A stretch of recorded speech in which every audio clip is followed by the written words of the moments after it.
can just talk, and that's perfectly fine. Welcome, Professor. It's a pleasure to meet you. Thank you for coming on. So at the bottom of your screen, there's going to be a microphone icon. It has a line through it. If you click it, you should become unmuted. I think you're muted right now.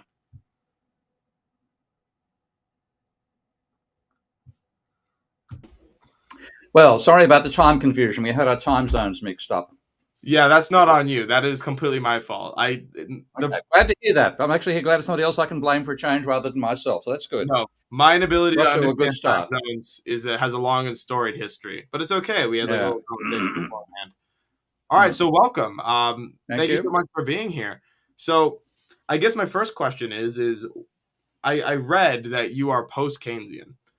I know who Keynes is. I don't know what post-Keynesian means. I would love for you to elaborate on what exactly that means and what exactly are your big economic bugaboos and beliefs. Okay. I had an extremely aggravating first-year student some time ago who gave us a lecture, gave a tutorial on what is post-Keynesian economics, and gave me Samuelson because Samuelson came post-Keynes. And I had to say, listen, I'm sorry, post-Keynes doesn't mean after. It means independent. People who believe that the mainstream interpretation of Keynes was fundamentally wrong. Now, the mainstream interpretation was created by a guy called John Hicks. You've heard of the ISLM model? I've not heard of that model, but I do know what the mainstream interpretation of Keynes was. We've been talking about it. Well, the mainstream interpretation of Keynes was done by a guy called John Hicks in a paper called Mr. Keynes and the Classics, a Suggested Interpretation, which he wrote in 1937. And most economists, and this I'll quote Robert Lucas. Is it Robert Lucas? One of the leading neoclassicals. You've seen one, you've seen them all. I think his name is Robert. Lucas said when he's speaking to one of the other leading neoclassicals, Gary Becker, 2 Nobel Prize winners, he said that he couldn't make hide nor hair of the general theory. So he's hoping that Hicks got it right because he couldn't make sense of that damned book, quote unquote. So Hicks's interpretation was what became the mainstream. And ironically, one of the people who criticized Hicks's interpretation was Hicks. Because about 30 or 40 years later, after conversations with people who would call themselves post-Keynesians, he realized he completely misinterpreted Keynes. And in fact, what he published wasn't based on Keynes at all, but is based on his own work before he read the general theory. So the model which economists think is Keynes, this is people like Paul Krugman in particular. Paul Krugman wrote my high school textbooks.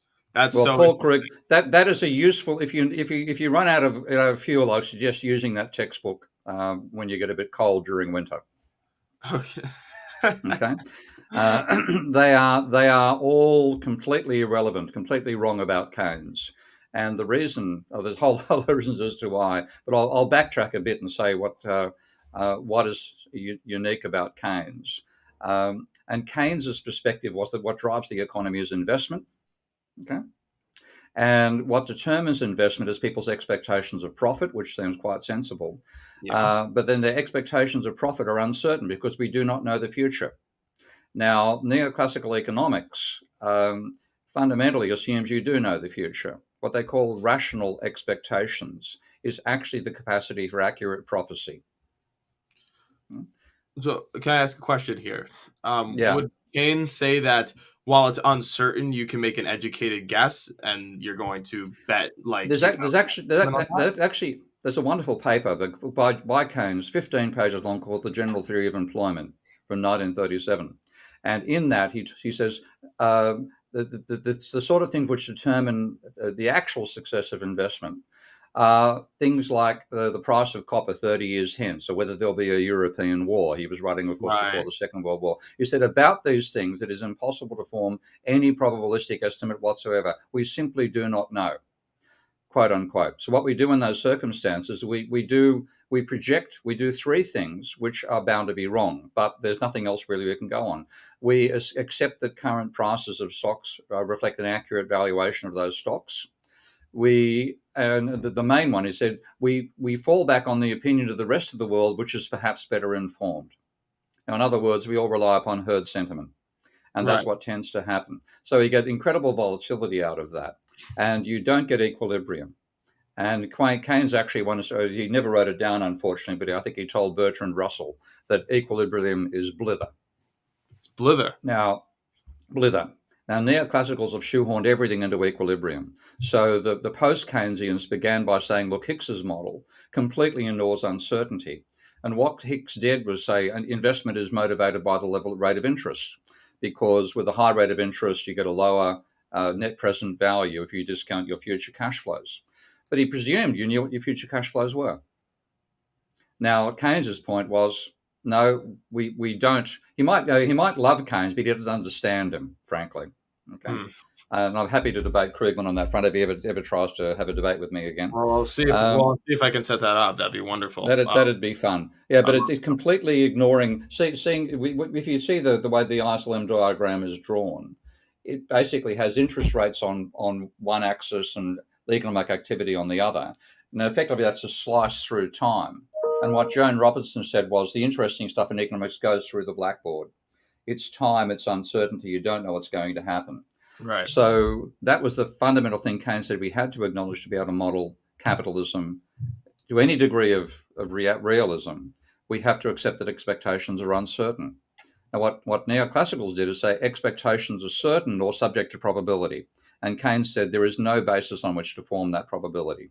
So what was called Keynesian economics, according to post-Keynesians, has got nothing to do with Keynes. In fact, it's really based on Volra. Okay, so two things there, because now I feel like a lot of my preconceptions are just wrong from the things that you just yeah, no, that's a good thing. We've been talking about it for 40 minutes, and I was qualifying all my statements because I'm not an economist, and that's why we're talking to you. Well, that's a good thing. You've got a chance to recover from what you've learned from Krugman's textbook back at school. Yeah, I've recovered somewhat because I'm so many questions, but is it really that you can't think of probabilities at all? Like, really? Because, like, sure, war is possible, but, like, how likely is the next world war? Like, really? How likely is it that we're going to find, like, double the amount of oil underneath Antarctica? Like, obviously it's vague. Yeah. Obviously we don't really know. But if we couldn't come up with some probabilities, how would investment even be possible? Right? Well, investment tends to be driven by, if you actually speak to people who do investment, what they tend to look as a payback period. On their expectations of revenue, what do they think a payback period is? And there's actually, if you want to find a really excellent exposition of what could be done in that situation, there's a wonderful book by a mathematician called John Blatt, and it's called Dynamic Economic Systems, a Post-Keynesian Approach. And there's a lovely backstory, which I'll tell you after I finish explaining what Blatt said. But he took your point, and he basically said, yes, the closer we are to now, the more we can say we've got reasonable knowledge. But the further we go into the future, the less we can be sure about our future return. Now, if you do a course in economics and you do a typical finance degree, they'll tell you that the whole idea of a payback period is ignorant of the time value of money. And therefore, they say payback period, accountants use it, but it's primitive and we're more advanced because we use net present value. Now, what Blatt did is say, well, what do you do with net present value is you discount the future returns by the same percentage rate all the way through. So you do 1 plus r to the power of n, where n is the number of years in future. You're discounting your returns on that basis. But what he said was, well, the further you go forward, the less you are sure about how reliable your estimates are. So rather than discounting by the rate of interest, you should have R plus, or R, I think it was R plus an extra discount term based on time. R plus, say, rho times T. That should be a discount. Now, when he did the mathematics, and this guy's a top-class mathematician, and I'm just going from what I remember reading on it at the moment. I haven't got the book in front of me. But he then got a discount, which is 1 plus a half RT squared. You think of basically what you're doing, rather than getting discounting by 1 plus r, you've got 1 plus a half RT squared. You've done your integration. And that meant that what you got was a rapid drop-off. Okay, after a certain point, there was a horizon where there was simply no point in including those future profits. Right. Because they're so uncertain. What that meant was he came in and said, well, actually, the payback period is more intelligent in time because it's including uncertainty about your future forecasts. So what people tend to do in practice, they have a time horizon, and the time horizon will vary depending on what economic conditions are. So if you're in a boom, people will think, oh, everything's wonderful. We're going to, the future's great.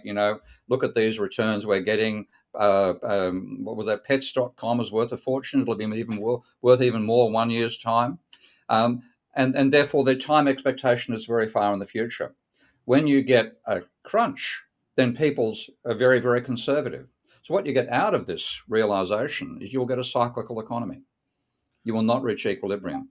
So that is the essence of the post-Keynesian approach, that it's a cyclical system away from equilibrium. And all the neoclassical stuff, shoehorning it into equilibrium, is ignoring what was new, what was unique and new in Keynes.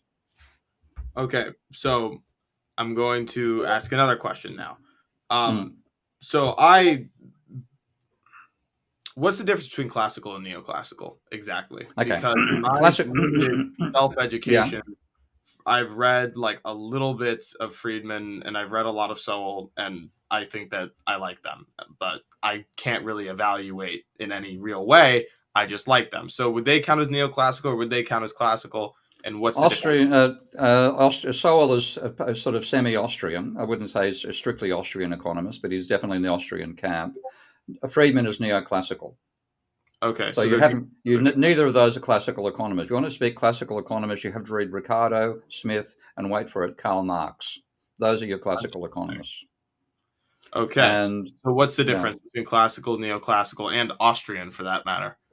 Well, it's a huge difference. The classical economists have a theory of value. Actually, I'll just bring up a quote. While we talk, I'll be looking away from the camera trying to find a particular quote that I think you'll find amusing from Ricardo. But Ricardo and Smith were the original classical economists, and their attitude was that what determines value is the cost of production. They had an anti-subjective theory of value. So rather than saying value is what the subjective utility you get out of consuming something, like, for example, the spaghetti I've got next to me right here, okay, it's an objective theory of value, and what I'm getting is my nutrients, okay, and the carbohydrate, the protein, and so on. So this is a quote from Ricardo, and the very early part of the Principles. It is the cost of production which must ultimately regulate the price of commodities, and not, as has often been said, the proportion between supply and demand.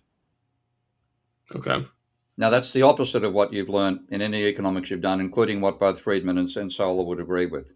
So the classical school, and a lot of economists, like the neoclassical, talk about Ricardian equivalence and stuff like this. It shows they've never read Ricardo, because Ricardo would regard them as fools for believing in a subjective theory of value. Okay. So why should I believe one theory of value and not the other? That's a very good question. And in fact, I'm just giving a set of lectures in a mastermind series right now, and that's what I began with in my lecture I gave yesterday. How do you choose a sensible theory of value? And a large part of it comes down to how flexible the theory is, in the sense that there are some points which you do have to use an objective theory of value, and others you have to think subjectively. Can you cope flipping from one to the other? And the reality is the classical school, as it was practiced by Ricardo and Smith, couldn't handle subjective elements. The neoclassical school can't handle objective. There's actually, and this is where my own interpretation is very different to most people in the discipline. Karl Marx actually developed a theory which could flip from subjective to objective. He stuffed it up himself deliberately because he wanted to hang on to the argument that socialism was inevitable. Properly applied, his theory said socialism was not necessary. Okay, so that and that argument makes me more unpopular with Marxists than I am with neoclassicals, I might add. But he had a theory which he called dialectical philosophy, and that talked about it was a theory of change. So it said any object you choose is going to be embedded in a society. So you and I, for example, are in a capitalist society. And that capitalist society is going to focus upon one aspect of us. Now, in the case of capitalism, it's going to focus on how you make money. Okay. So what your skills are, whether you're a worker, et cetera, et cetera. If you're a worker, it's your capacity to do unskilled or unskilled labor that society focuses upon. But the rest of you still exist. You might be a classical guitarist. You might enjoy triathlons, et cetera, et cetera.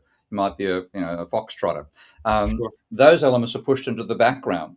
Okay, so the society focuses on the foreground. You, as a unity, can't exist without your background as well. So there's a tension between what society emphasizes and what society ignores, and that tension can transform you over time, and it can also transform society over time.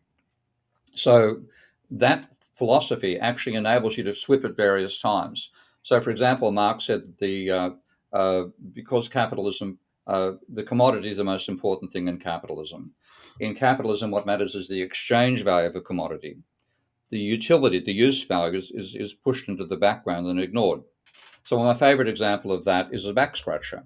If you go to buy a back scratcher from Walmart, you get a piece of plastic costing $2, reach over and scratch your back.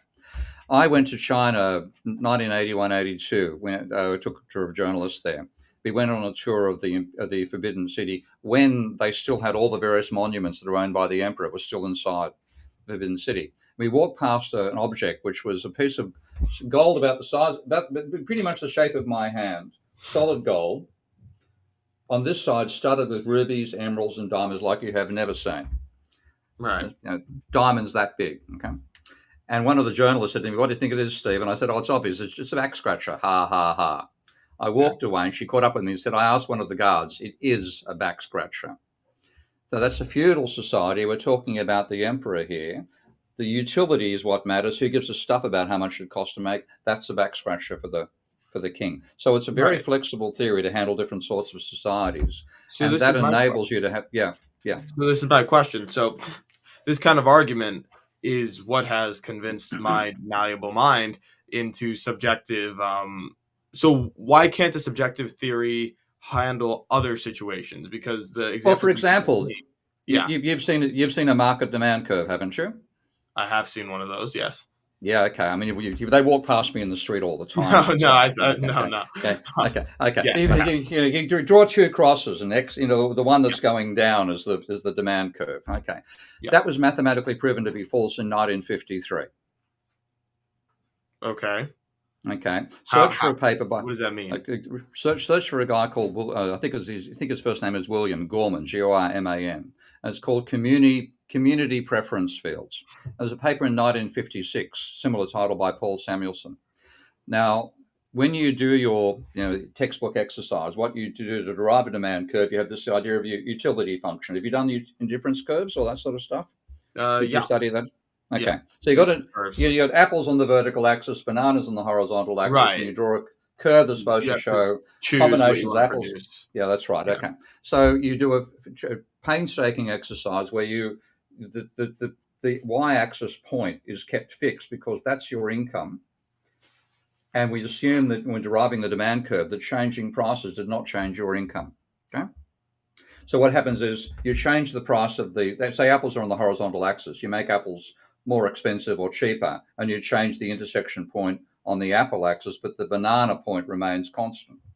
Right. And then with that, you can derive a downward sloping individual demand curve. Now, set of mathematical economists, and very good mathematical economists, I'm not criticizing their mathematics in this case, Samuelson, Gorman, Sonnenschein, Mantell, De Breu, Schaefer, a few others, said, well, what happens when you try to drive a market demand curve? Because when you drive a market demand curve, you can no longer assume that changing prices will not change incomes. Right. If you change the price of apples, you make apples more expensive. Initially, at least, depending on the elasticity of demand, you're going to make apple producers wealthier. Or you make them poorer of the very inelastic demand curve. You don't know. So what it means is that pivot point up there does not stay fixed. It moves up and down. Okay, so every single price comment, if you've got to add up everybody in the economy. If you're going to say what a market demand curve is in America for apples, you've got to add up the demand of 350 million consumers with all the different ways they earn income, including selling apples, making cider, etc., etc. So changing the price will change the distribution of income, and that moves that pivot point up and down. Now, if you do that and you then try to add horizontally across those 350 million people, what you can derive will have any shape at all that you can draw by holding your finger on the paper, moving it forward, and not backtracking and not cutting through yourself. Basically, anything you can draw using a polynomial, a plus bx plus cx squared, etc., etc. The only condition under which you can prevent that happening, and I'll quote Samuelson on this front, if I can find my Samuelson quote here. Let's see if I can find him I think I used him in this particular lecture. Okay. The only exception, this is Paul Samuelson, 1956. The only exception is where tastes are identical, not only for all men, but for all men, when they are rich or poor. Mm. Okay. In other words, only if you can say the distribution of income does not change and tastes don't change with the distribution of income or change in income, can you derive a market demand curve that slopes downwards. Now, did you find that in your textbook? No, of course not. You will find it in the textbook for PhD students, got by Mantell. They discuss it there, but they just ignore it. So all this stuff, all the neat, tidy stuff you see in a textbook is based on mathematical fallacies. So I suspected that some of the textbook stuff was biased or whatever, but that's kind of insane that was disproven in the 50s and is still being taught. I know, and this is why that's true. That's why I'm such a critic of this. Just going for so long, it's just somebody has to call them out, and I'm being the somebody these days. So would you mind? So you gave me the backstructure example to show why, like, subjective, that you need to be able to handle like subjective theories of value. Could you give me a real world situation like that to show why a subjective system can't handle some other examples? Because the mathematics thing, like, I understand what you're saying, but it's hard for me to think of its application in the real world. Would you be able to give me an example of something like that? Well, another simple example is how you value stocks. Sure. Okay. And how do you again? Every fallacy in mainstream economics is an aggregation fallacy, because they start from the point of view that utility is subjective, and therefore you cannot add together two people's utilities, because one person may get a higher level of satisfaction out of bananas than you do, and the whole idea you can't actually.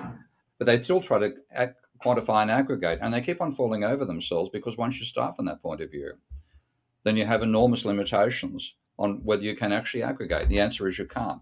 So, like when they want to produce the idea of a capital asset market line, for example, one of the assumptions made in the paper that won the Nobel Prize for Sharpe in capital assets pricing under conditions of risk, he assumed that everybody is assumed to agree on the future returns of all shares, their means and standard deviations, etc., etc.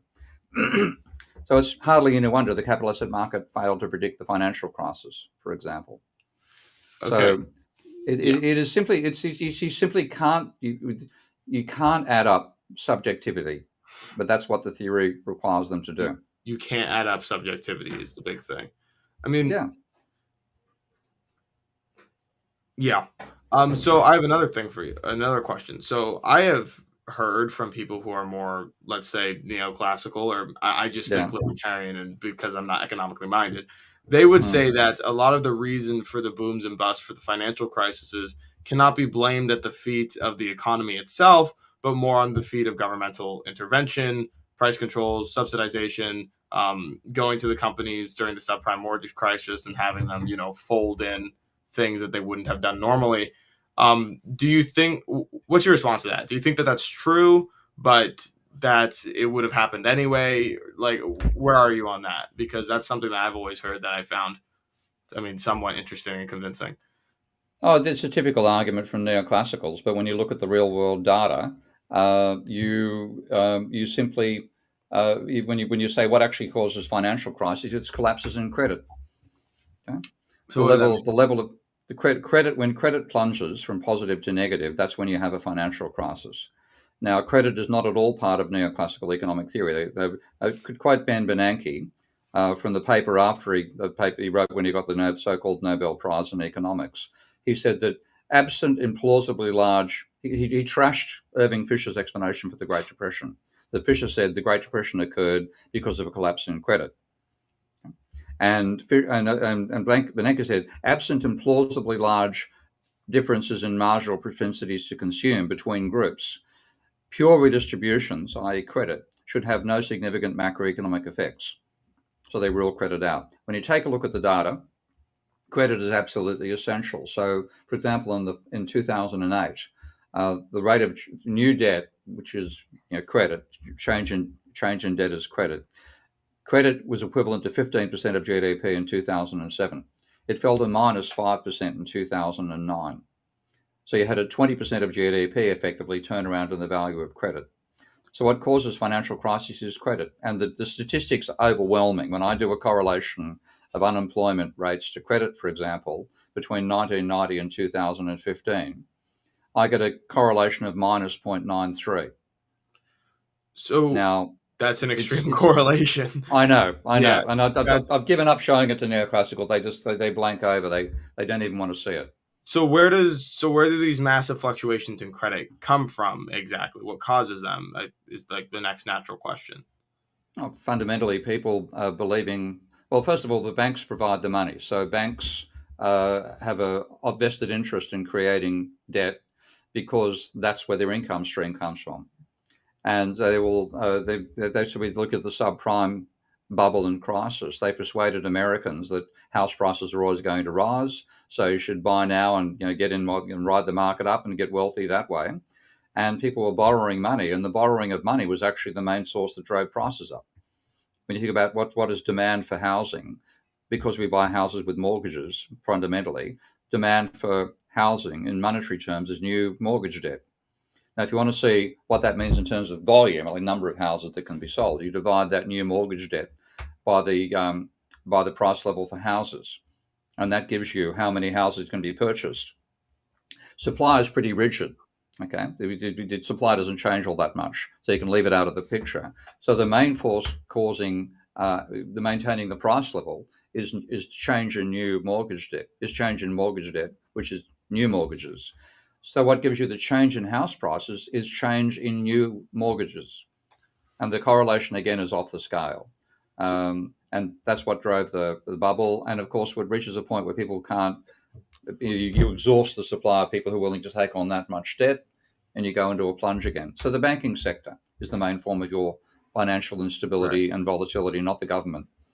Well, this actually leads me back in a circle. So I'm going to go back to where we started a little bit. Is that all that mortgage debt, again, from what I understand, part of the reason that the mortgage debt changed so much is because the government put regulations or God, I'm sorry, I don't remember, but I know they did something that basically talked about mortgage loans, and they had the banks do it in such a way that they would not have done it without the government intervention. Like I know there was like some bad mortgages wrapped up in a whole bunch of other good mortgages.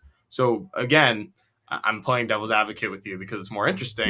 But like, okay, changing credit, sure. Due to differences in housing mortgages, sure. But those differences were initially created by artificial government incentives instead of, pure market forces. Is that convincing or not so much? Oh, it's absolutely convinced me. I'm going to ignore the 150 years of history that I've done to find that it's applied for 1.5 centuries. So, please explain to me why I'm wrong. Then I'd love to hear it. It's because there's actually a great book on this by again a great friend of mine, a guy called with a weird name, Richard Vague. And Richard wrote a wonderful book called The Brief History of Doom. Now, Richard is an obvious radical. That's because he's a billionaire. Okay. He won't tell me how much he's worth, but it's definitely a measure in billions. And he made a fortune by a levered buyout of his own bank's consumer credit wing during the oil bubble in the 80s in America, where oil prices have gone from $10 a barrel to 40 across 79 to 81. All the banks were lending for oil rigs. Then the price collapsed from 40 back to 10 again. All those loans were ruinous. And so the banks had to sell whatever they could sell. And he managed to buy his own consumer wing off them and then capitalized that successfully and then started 2 credit card companies equally successfully. So he, obviously somebody who's marketed debt and worked in the banking sector for his whole life. And then he became a critic of credit when he saw these high levels of private debt during the 2000s. So long story short, he's established a thing called debteconomics.org, and I recommend taking a look at their work. And he got his research staff to go back and take a look at original research, like original newspapers, original stock issuing, really quite very, very detailed original research, more than most academics can manage. And he found that about 150 financial crises in the last 1.5 centuries around in the world's major economies, about, say, 10 or 12 major economies, every last one of them was caused by the banking sector. And virtually every last one was a housing bubble. So these housing bubbles... That's really interesting.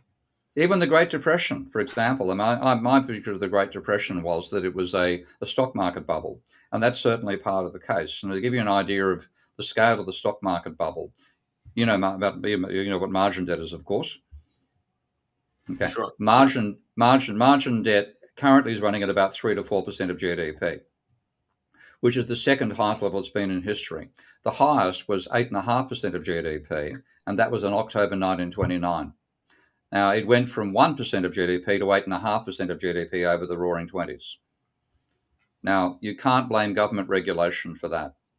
Right. So it is the behavior of the financial sector which leads to bubbles and busts. The government can make it worse, and they did with Fannie Mae and Freddie Mac. No argument there. I quite agree. The fact that the government was actually underwriting the stuff meant the government was effectively underwriting a Ponzi scheme. And there's also an extent to which governments can do that deliberately, because when you underwrite a Ponzi scheme and it's running at the level of the national economy, your economy looks pretty damn good. You get the credit. Then it all falls into the heap after you lose office. So right. I'm not absolving politicians from blame there, but I'm saying what actually generates the money that enables these bubbles to occur is the finance sector. So that's interesting. That basically this kind of up and down pattern is going to exist no matter what, but the government can just make the dips and bumps more extreme. Yeah, it should actually be doing the opposite. It should be the old expression that Greenspan used, which is the opposite of what he did, is that the government should be there taking the punch bowl away when the party gets going. Now, in fact, with Greenspan you had Greenspan spiked the punch with a bit of cocaine. So, that obviously made things worse. But that again comes down to him being a believer in ain't. Oh, well, a bit of bubbles, definitely. Yeah. No, I get what you mean. Okay, two more questions for you. One is kind of actually a hop back because I didn't really understand it. Is what is the difference between the Austrian school of economics and then the classical or the neoclassical school? I didn't really understand that. Austrian and neoclassical is an interesting contrast because there were three economists in the 1870s who began the revival of the overthrow of the classical school and the institution of the neoclassical and Austrian schools. You had Jevons in the UK, Volra in France, and Menger in Austria. Now, each of them was talking about markets reaching equilibrium, supply and demand, subjectivity, etc., etc. The slight difference was that Menger was saying we won't actually reach the equilibrium, and the gap between where we are and the equilibrium is actually a motive force for profit. So if you see, if you're like you're doing arbitrage trading, for example, and you think the market has priced something too high, then you will go to exploit that gap. You will always have a gap between equilibrium where you actually are. Right. And that's the part of Austrian economics that I quite agree with. Okay. I mean, it sounds right to me. Yeah. It's more realistic than the neoclassicals, is who shoehorn everything into equilibrium.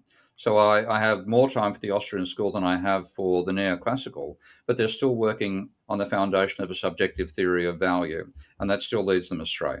So, for example, in the neoclassical theory, they lost a debate called the Cambridge controversies in the 1960s over how you measure capital.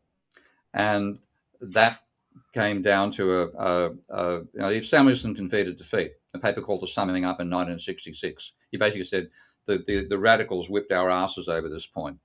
The Austrians ignored that whole debate, but the Austrians have this idea of roundaboutness. So if you're going to produce something and the interest rate goes up, you'll have a more roundabout means of production. The roundaboutness falls for the same critique that affected the neoclassicals. So in both cases, because they start from a subjective theory of value, they can't get very far. But they become very persuasive about how you think about capitalism. And that's what takes people in.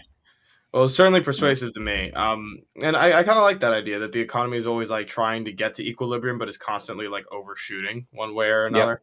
Yep. So which, again, remind me, so what theory of value rather exists that can handle both the objective and subjective? How does that go exactly? That you say? The version of Marx that contradicts the labor theory of value. Okay? Right. Okay. Yeah, and labor theory of value is bad. And that's nonsense. Okay. Marx has hung on to it because it gave them the idea of a socialist revolution. But you look at the logic, and Marx actually proved it was wrong. And then, in shock, because that took away his argument for socialism, he managed to distort his own argument, and a whole load of waffle and bullshit in Capital Volume 1 persuaded most Marxists that capital can't add value. But according to Marx's theory, it could add value.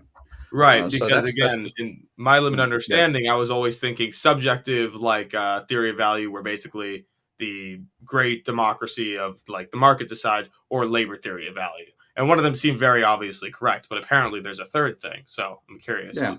that is. Yeah. Okay. Yeah. Like if I can actually share my screen with you, is that possible? Yeah. I don't think Colin has that ability. I wish it did. I don't think it does. Okay. We know the developers. Okay. We'll talk to them about it. Okay. I work in what's called complex systems. That's the modeling framework that I use. And when you do complex systems models, you get cyclical behavior. Have you heard of the butterfly effect? Yeah, it's chaos theory. Right?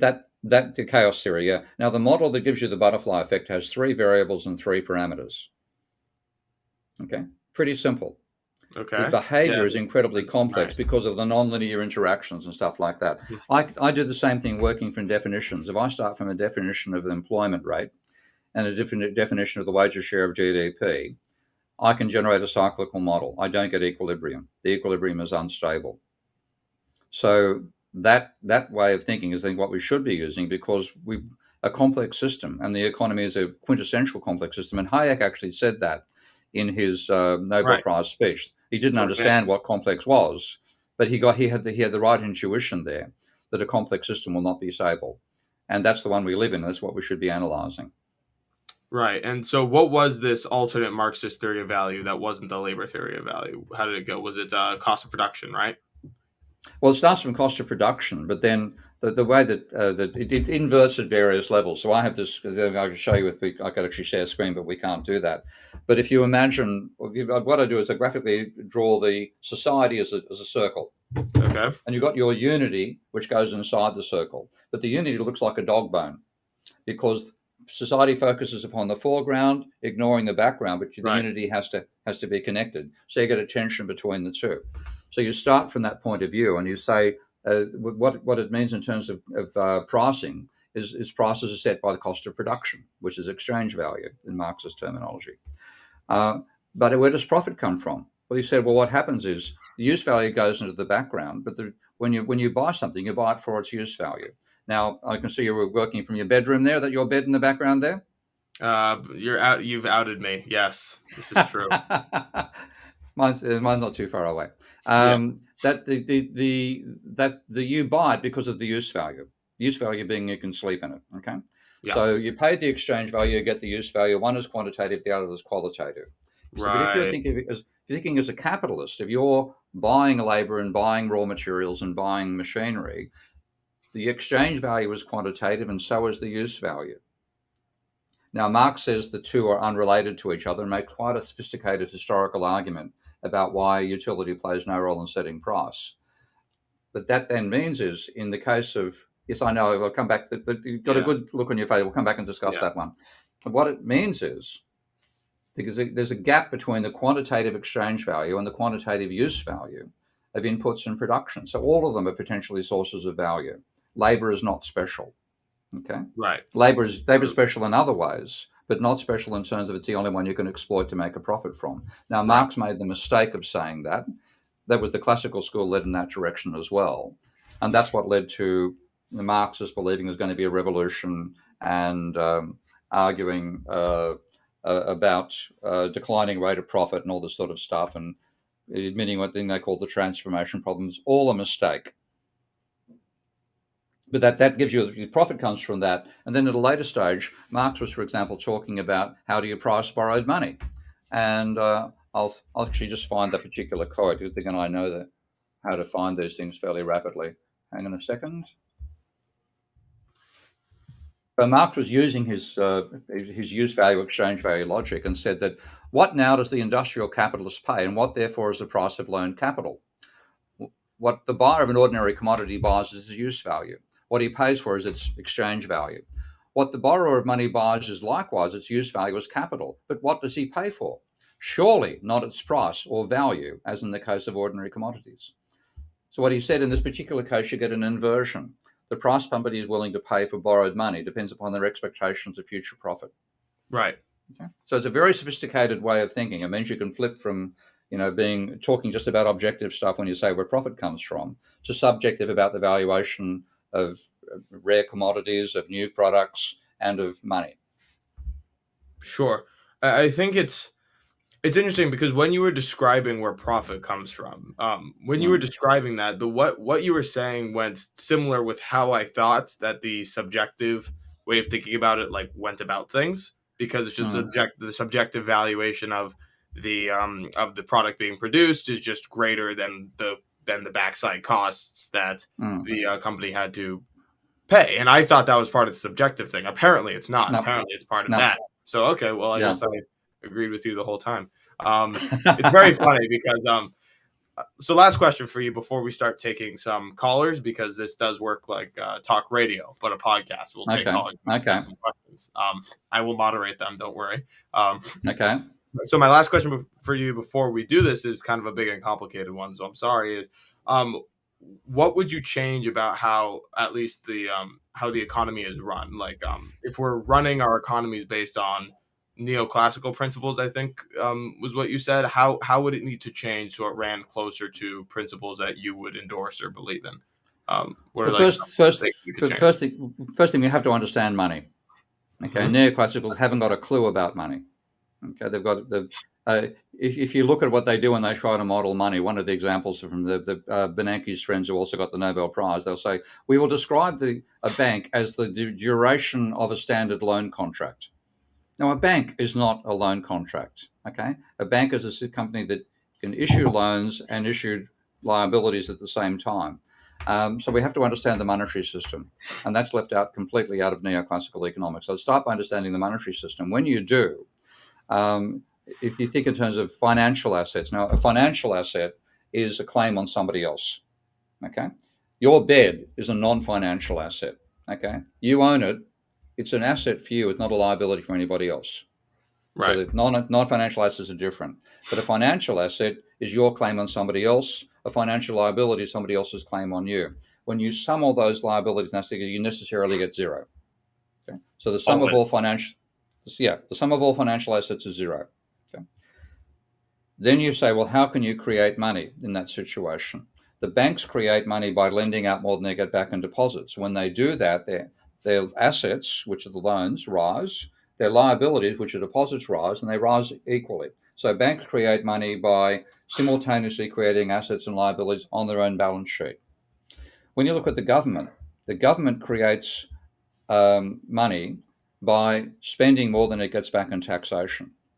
Right. Now, when it does that, okay, it spends and puts more money in personal bank accounts. If it taxes, it takes money out of personal bank accounts. If the government spends more than it takes back in taxes, it's creating money.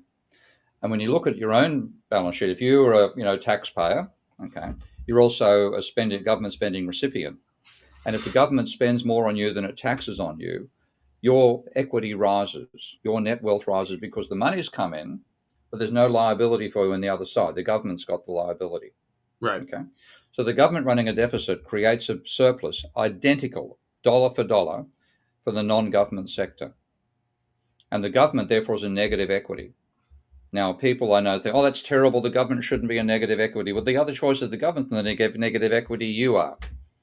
Would you like to be a negative equity to the government? Would you like to owe the government money?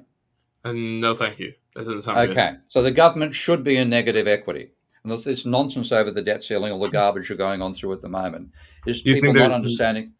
Do you think that there's no limit to how much debt we should take on? You think there's a limit to how much you should take on? There's no limit to how much you can take on. Okay. I think that's wrong. There's no effective limit to the amount of money the government can create, and the government. The question of what are the implications of it doing that? What does it do to the economy? What does it do to where we produce the sorts of goods we manufacture?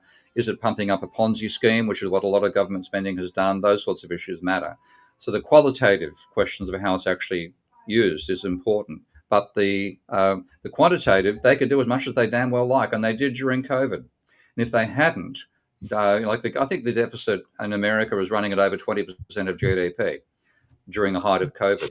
Now, the COVID recession was the shortest in recorded history because of that government spending. That 20% deficit for the government sector, 20% of GDP, was a 20% of GDP surplus for the private sector. And without that, we'd have gone bankrupt. So was it a real recession? Because again, devil's advocate here, my understanding was that you could argue that it wasn't a real recession. It was only a recession because the government like literally shut down businesses, and then that created more of an The artificial opposite. recession. The Okay, how opposite. so? The government, because the government spent 20% of GDP into businesses, it gave people cash. Okay, so businesses were shut down because that's the way to stop transmission of a disease. But the people were still spending money. They had to. They had to pay their rents. They had to pay their mortgage. And if the government had to put the amount of money they put into people's bank accounts, people would have folded. The banks would have folded shortly after. It would have been the end of capitalism. Hold on, though, because while yes, they were shut down because of COVID, not every business would have shut down because they're so afraid of the disease. No. The government came in and said, "We are forcing you to shut down your business. We will also pay you because we're forcing you to. We damage your business, we're going to pay you back, and also capitalism won't die. And then eventually we'll let you guys open back up." That seems again, it seems somewhat artificial to me, which would explain why we got out of it so quickly. Well, I mean, there was the very first recession. With the very first recession caused by what economists think cause all recession, which is an exogenous shock. Okay, every other recession is caused by the dynamics of credit. This particular one was caused by where this disease came from, and I mean, I'm a critic of how the government handled COVID, but it's because it was a dog's breakfast. If anybody thinks this is planned or it was just in absolutely stupid, contradictory behavior by different governments all around the world. Yeah. I work with the guy who led the campaign to eliminate Ebola in Africa in 2014, a guy called Yunir Baryam. And Yunir Baryam argued in favor of a 6-week lockdown in 3 stages, with everybody, a tiny fraction, and then an even tinier fraction over a 6-week period to eliminate the virus completely. If we'd followed his advice, we wouldn't even have the damn thing anymore.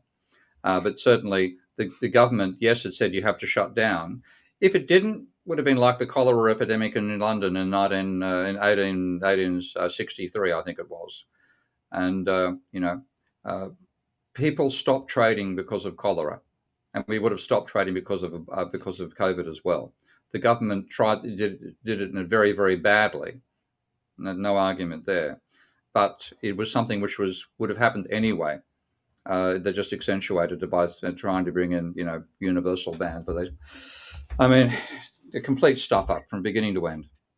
So again, back to the question I originally asked is top 3 things you would change about how our economies are run, fundamentally.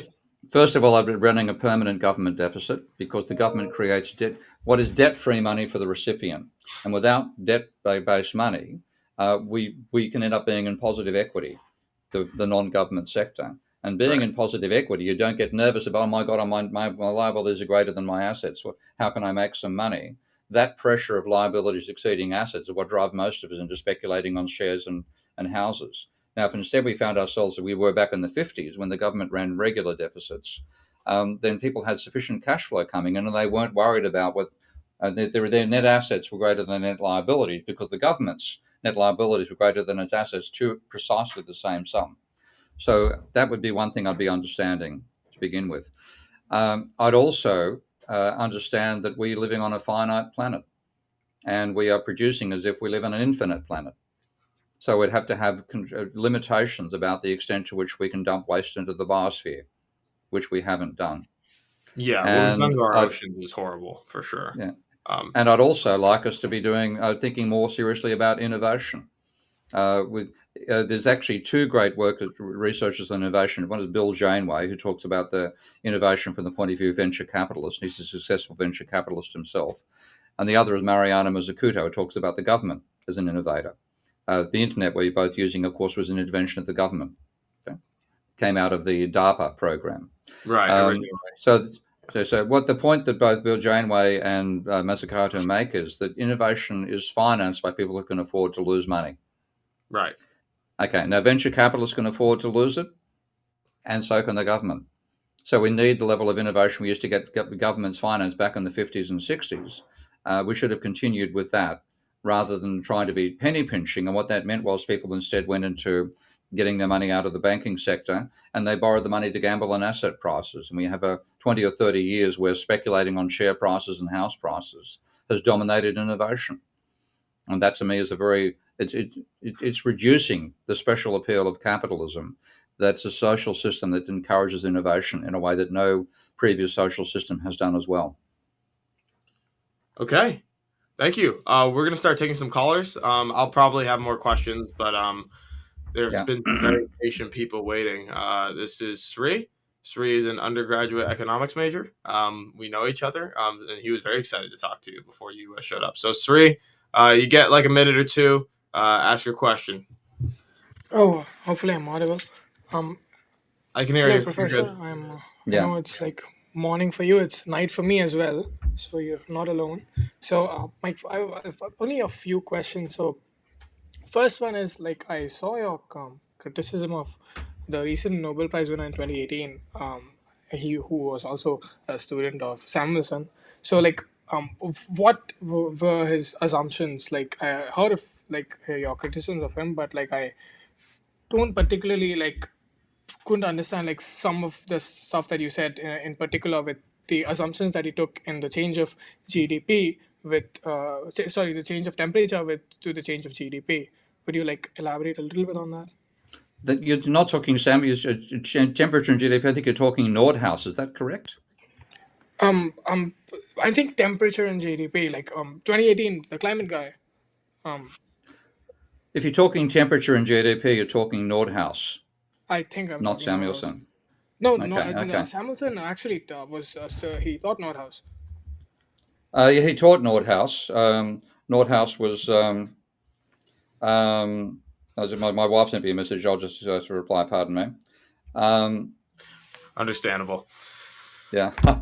Nordhaus has done the worst work in the history of economic theory. Okay. Juvenile assumptions that should never have been published. For example, he assumed that climate change wasn't going to affect the economy because 87% of the economy happens in what he called carefully controlled environments. Now, he put all of manufacturing, all of wholesale and retail services, all of the finance sector, all of real estate except that on the coast, and most transportation and mining, he said, would be unaffected because it happens in carefully controlled environments. Living out under open cut mining, the only things all those things have in common is they happen under a roof. So what he said was a roof will protect you from climate change. Now, that got published in the Economic Journal, and that should have been rejected by any sensible person. So Samuelson, I think if we look back, we're going to say the person who actually destroyed capitalism won't be Karl Marx, it'll be William Nordhaus. So, but like, did he like actually 87% of the economists? Okay, but the second one is like, okay, I think I got, yeah, okay, but let's see. I think it's I can't even fathom these assumptions honestly. But like, so you talked about subjective utility, right? So you talked about the aggregation of utility that the neoclassicals do. But like then there are several implications for welfare economics. Like their whole field is like sort of gone because that's all they sort of do. So what do you think about that? Like because of all of welfare economics is sort of dependent on the aggregation of utility and preferences.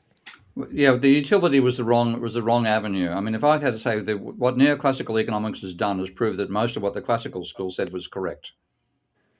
Okay, unintentional, own goal, but like neoclassicals, for example, leaves with your theory of the individual consumer, or individual in neoclassical theory is a utility maximizing individual, not talking about the relationship with anybody else. Okay, so you don't therefore have a vision of a distribution of income as part of your description of an individual in a neoclassical vision of a capitalist economy.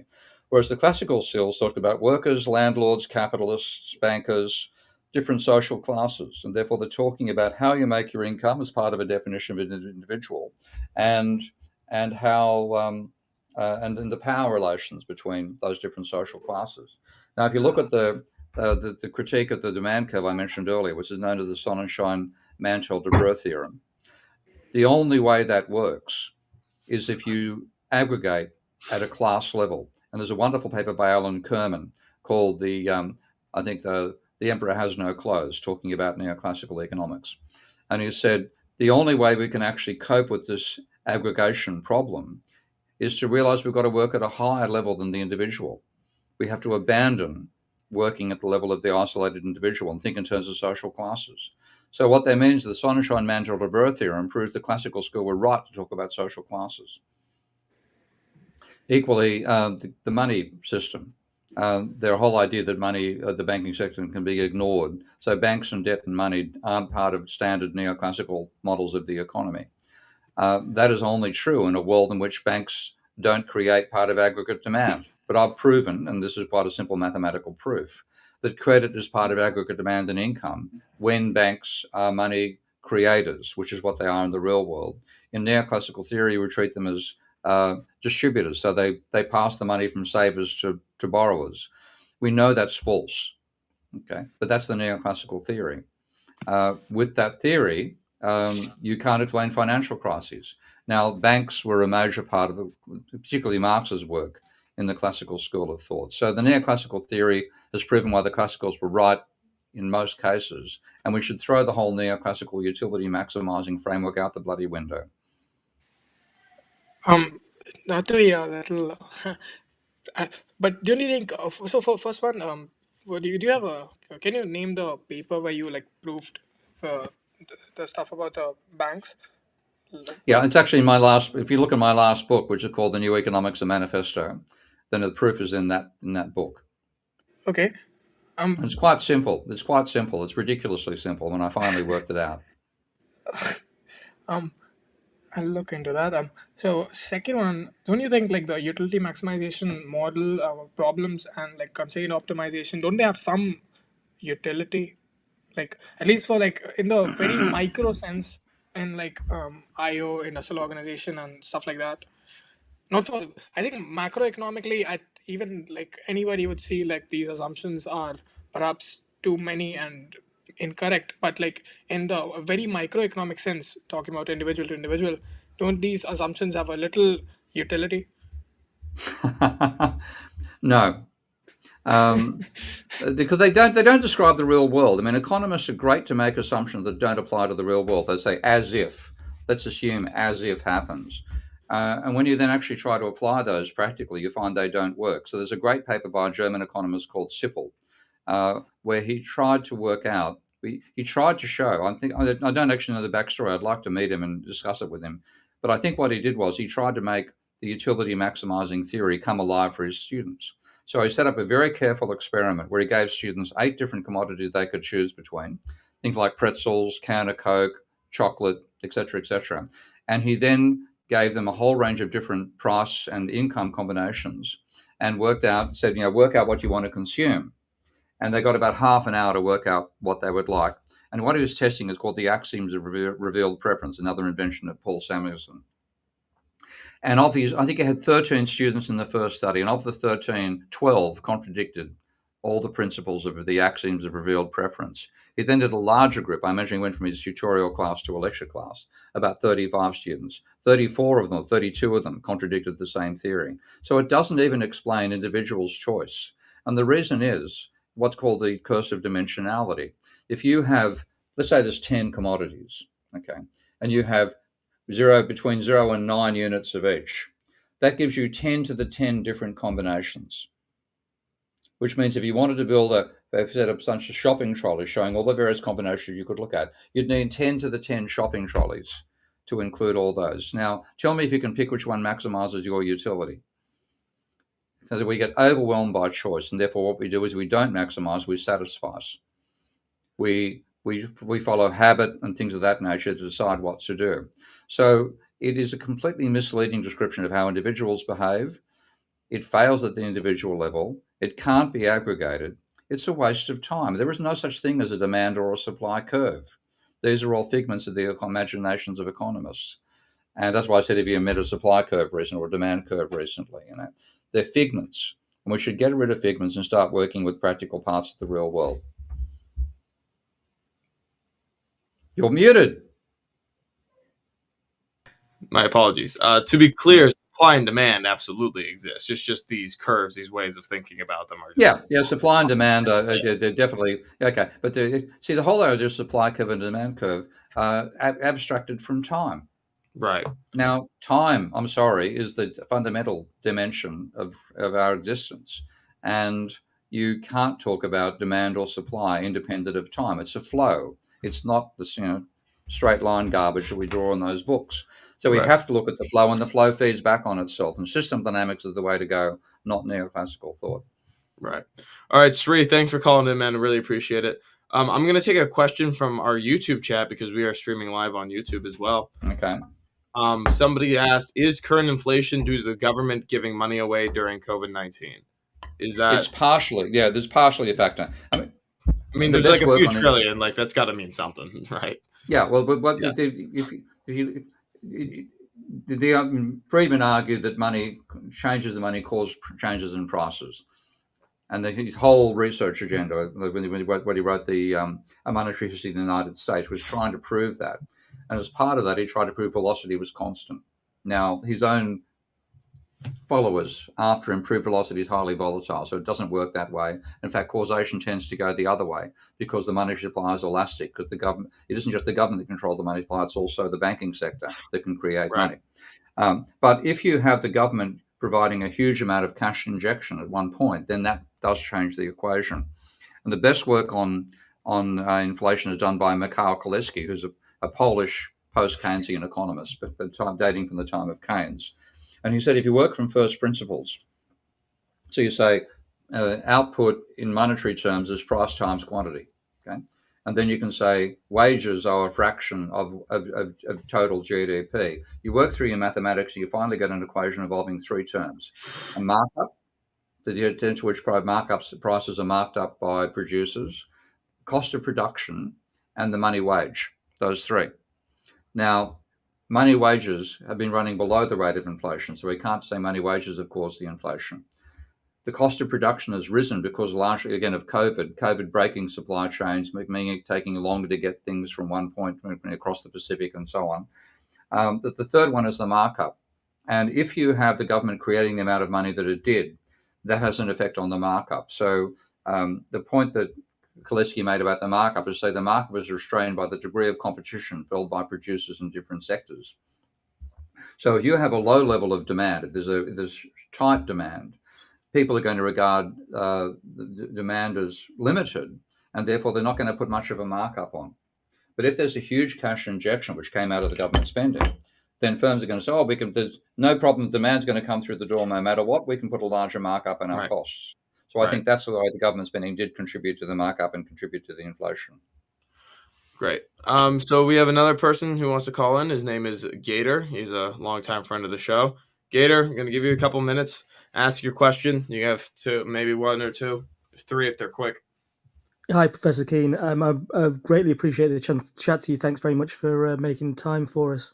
I'm wondering whether you might be able to sort of entertain or give us your insight into the nature of the financialization of COVID from a perspective of the gross increase in debt, public debt that forms a form of direct wealth transfer, and how we as citizens should demand for that to be dealt with, particularly given your ideas around debt jubilees. But then further to that, I'm wondering if, I don't know what your opinions, forgive me for not being up to date on your opinions on climate change, but personally, I see a gross parallel between the way that COVID as a narrative has been used to drive mechanistically perception of and resultant human behavior. And I see a parallel between that and the longest standing form of climate change narrative, which is, in one view of it, is a narrative that drives large-scale human behavior into a predictable consumptive path if you subscribe willingly to the narrative. And that gives business, economy, government a consistent, predictable human behavioral pathway on which to plan the green income. One could argue that that is also prevalent in the COVID financial management, if you see what I mean. Are those things fair, and what would your take be on those things, please? You haven't met many government officials, have you? not in depth. Sorry, no. Like I've dealt with government officials, politicians, bureaucrats, etc., etc. People who think there's some sort of conspiracy leading all this stuff are giving them far too many brain cells. most of them are more capable at thinking about their own ego than they are about the system which they're supposed to be managing. So I don't see any organized narrative at all coming out of this. If there was an organized narrative, it would be going back to the work of, and I've got to think of a name now. I can't drag a name out of my head. The book called The Coming Plague, published in 1992 or 3 by the then health editor of the New York Times, Laurie Garrett. And she said, based on research into pandemics and so on, another one is coming for sure. So we have to plan for it. Now, that was in 1992. Did we plan for it? It was total chaos. So I don't think there's any way in which there was any government planning to orchestrate that. And equally, government people I've met on climate change are as clueless about climate change as most economists are. So there may be accidental ways in which they've managed to make a profit out of these elements. And if you've got close access to power, then you can twist money your way. So that sort of corruption has been endemic in capitalism all the way through. And yes, people could exploit it, but as whether it's being organized for any behavioral control, forget it. These people can't control their own behavior, let alone yours.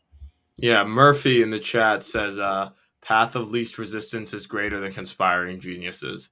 Absolutely. It's Veep. It's not House of Cards. It's completely, it's all Veep. House of Cards is much closer to reality than any conspiracy theory I've ever heard. Yeah.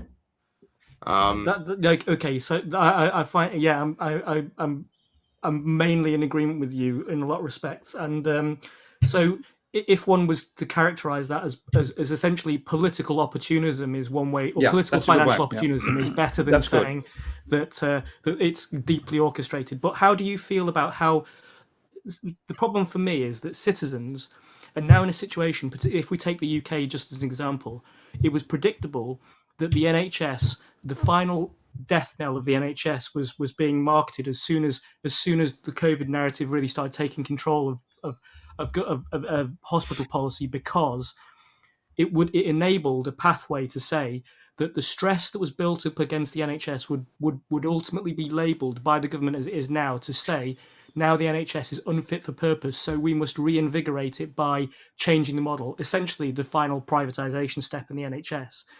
Now, for me, what is disappointing is that I don't believe citizens really have the capability to effectively organise and demand of their governments key corrective actions, like, for example, a total COVID debt jubilee. Because I know this sounds a little bit extreme, but if all governments said, how much money have we printed from the pandemic? If we globally wrote that off, we would essentially reset the world. And okay, some people would get to hold assets that effectively they've had access to buy through that printed money, but that would be potentially feasible if people wanted to do it. I argued for a debt jubilee when COVID began. Yeah. So do you still think there's a way that citizens should and could feasibly, literally demand that as the one thing that would help them more than anything else now? It's hard. I think it's the sort of thing we should be demanding, but getting it through the heads of politicians is just impossible. I mean, I've dealt with several people, and I've spoken at the House of Lords and spoken in various groups with politicians from both Labour and Tory side in the UK. And, I haven't walked away impressed, put it that way. So the trouble is, how do you get them to do something when they're the ones who've got to make the decisions? They're the ones in the control. And most of them have swallowed neoclassical textbooks or Austrian textbooks. Mm-hmm. So I'd love to have a lobbying campaign like the sort of thing Positive Money might run in favour of a debt jubilee. That's what I think we need to do to reset them. Because we've got far more private debt now than any time in human history. And that's a large reason why we have a stultified monetary system and stultified economy. People are unwilling to spend because they're trying to hang on to their own money to pay their debt down. And what they've done by hanging on to their own money is slowing down the turnover of money and therefore creating less GDP. They're not actually saving. They're slowing down how fast the economy operates. So I would love to see people taking some action on that front. But when you have policymakers and decision makers that are really more beholden to the financial sector than they are to their individual constituents, then there's very little effect. I'd like to see a protest on that front, but you'll be pushing shit uphill basically. All right, thanks, Gator. Really appreciate you calling in. Gator, if you want to get back in, you can put something in the chat, but I gotta ask a couple more questions. So going forward, I want to ask you like very specific economic questions. It's more of like a speed round. And get what you think about these various specific issues that are subject to a lot of political debate. As much as I love the broad theoretical stuff, I think that be good to come to a close around here. Is so like the Fed. There's been a lot of end the Fed stuff on some portions of America. American politics. Do you like the Fed? Do you think it serves a purpose? Do you think it should exist? That kind of thing. What's your the Fed's in practical purpose? The main one is being a clearinghouse between banks. That's what reserves are actually used for. So we need some sort of reserve system. The private system had their own. I think Morgan Stanley played a major role in that. Bearings in the UK. Before we had central banks taking over the role. It's a very sensible role for a central bank to be a clearinghouse for the private banking sector. That's absolutely vital. The trouble is they're dominated by neoclassical economists, and that's put them in control of the economy. So a huge part of neoclassical theory has been driven by people working within in central banks. And in fact, the model that the so-called DSGE model, dynamic stochastic general equilibrium models, have the central bank as part of the system, setting the interest rate. And they believe they can fine-tune the interest rate using the Taylor equation, et cetera, et cetera. That's useless. It's dangerous. It's why they didn't see a financial crisis coming. So they've got the wrong sort of people in charge of a very powerful institution. And that I would like to abolish the academic side of the Fed and leave the clearinghouse in existence. So changing the interest rate and changing the other one. Do you think they should have that power, or do you think that they should not have that power, or that they just need different people to have that power on that side of things? Fundamentally, the central bank is a conduit for the treasury. It's the linkage between the government money creation system and the private money creation system. That's the fundamental role of credit that the central bank does play. And in terms of trying to fine tune the rate of interest, they believe that you can get. They're searching what they call the non-accelerating inflation rate of unemployment. And they believe they can control that using the Taylor equation, where they increase interest rates twice as fast as change in the rate of inflation to stabilize the economy. They've got a model where the level of debt, private debt, doesn't matter at all. So they're chasing a chimera. It's a waste of time. Right. And what they didn't realize, because they were focusing on government debt and obsessing about that, that's what neoclassical theory makes you do. They ignored the huge increase in private debt that occurred in America from after the Second World War through to the financial crisis, and particularly from 1987 through to 2007, that period of time, that 20-year period. They ignored the level of private debt. Now, they used to change the interest rate by 1% at a time. Now they change by 1/4% at a time. Why the change? Largely because the thing they've ignored, the level of private debt, is so much greater than it was beforehand that those tiny changes in the interest rate now have a huge impact upon people's disposable income. So I'd rather, if I'd want a central bank focusing on the level of debt, the level of credit, the rate of interest, the rate of unemployment, the rate of not the two they obsess on, with the rate of interest and the rate of inflation. So I'd like to abolish the decision-making part of the Fed. Okay, very cool. I think Sol said this because it's about like the Fed was established to to prevent recessions, to manage inflation and unemployment, and has basically failed to do both. Because the neoclassical economists running and dominated. You put people in charge of it who don't think banks matter, you're going to get a disaster, and that's what. Yeah, it's kind of amazing actually that the people who don't include banks in their fundamental model are running the banking system. Yeah, interesting. Second question is gold standards and gold and silver as standards as backing the dollar. We went off of those in the 1900s. Do you think that was a good thing or a bad thing? We've had a gold standard. The gold has never been money except during periods of economic and social breakdown, and this is what people get completely wrong because we have a very distorted history of our own monetary system. Gold was used for international trade. Okay, so it was a foundation for that, but we never used gold as money except during periods like the 30 Years' War or the 100 Years' War, when if you're a mercenary, you demanded payment in gold because it was like the possibility the side you were fighting for would lose. And if you used the coins of the side, you got paid in the coins of the side that lost, you'd get nothing. So you wanted gold. So gold, and this is David Graeber's work on debt the first 5,000 years in the history of monetary systems. We've almost always had a credit-based system. Money is fundamentally a promise to pay, the third party's promise to pay. The idea that we tied down to gold and tied to a physical commodity was actually working on taking its inspiration from periods where society was falling apart.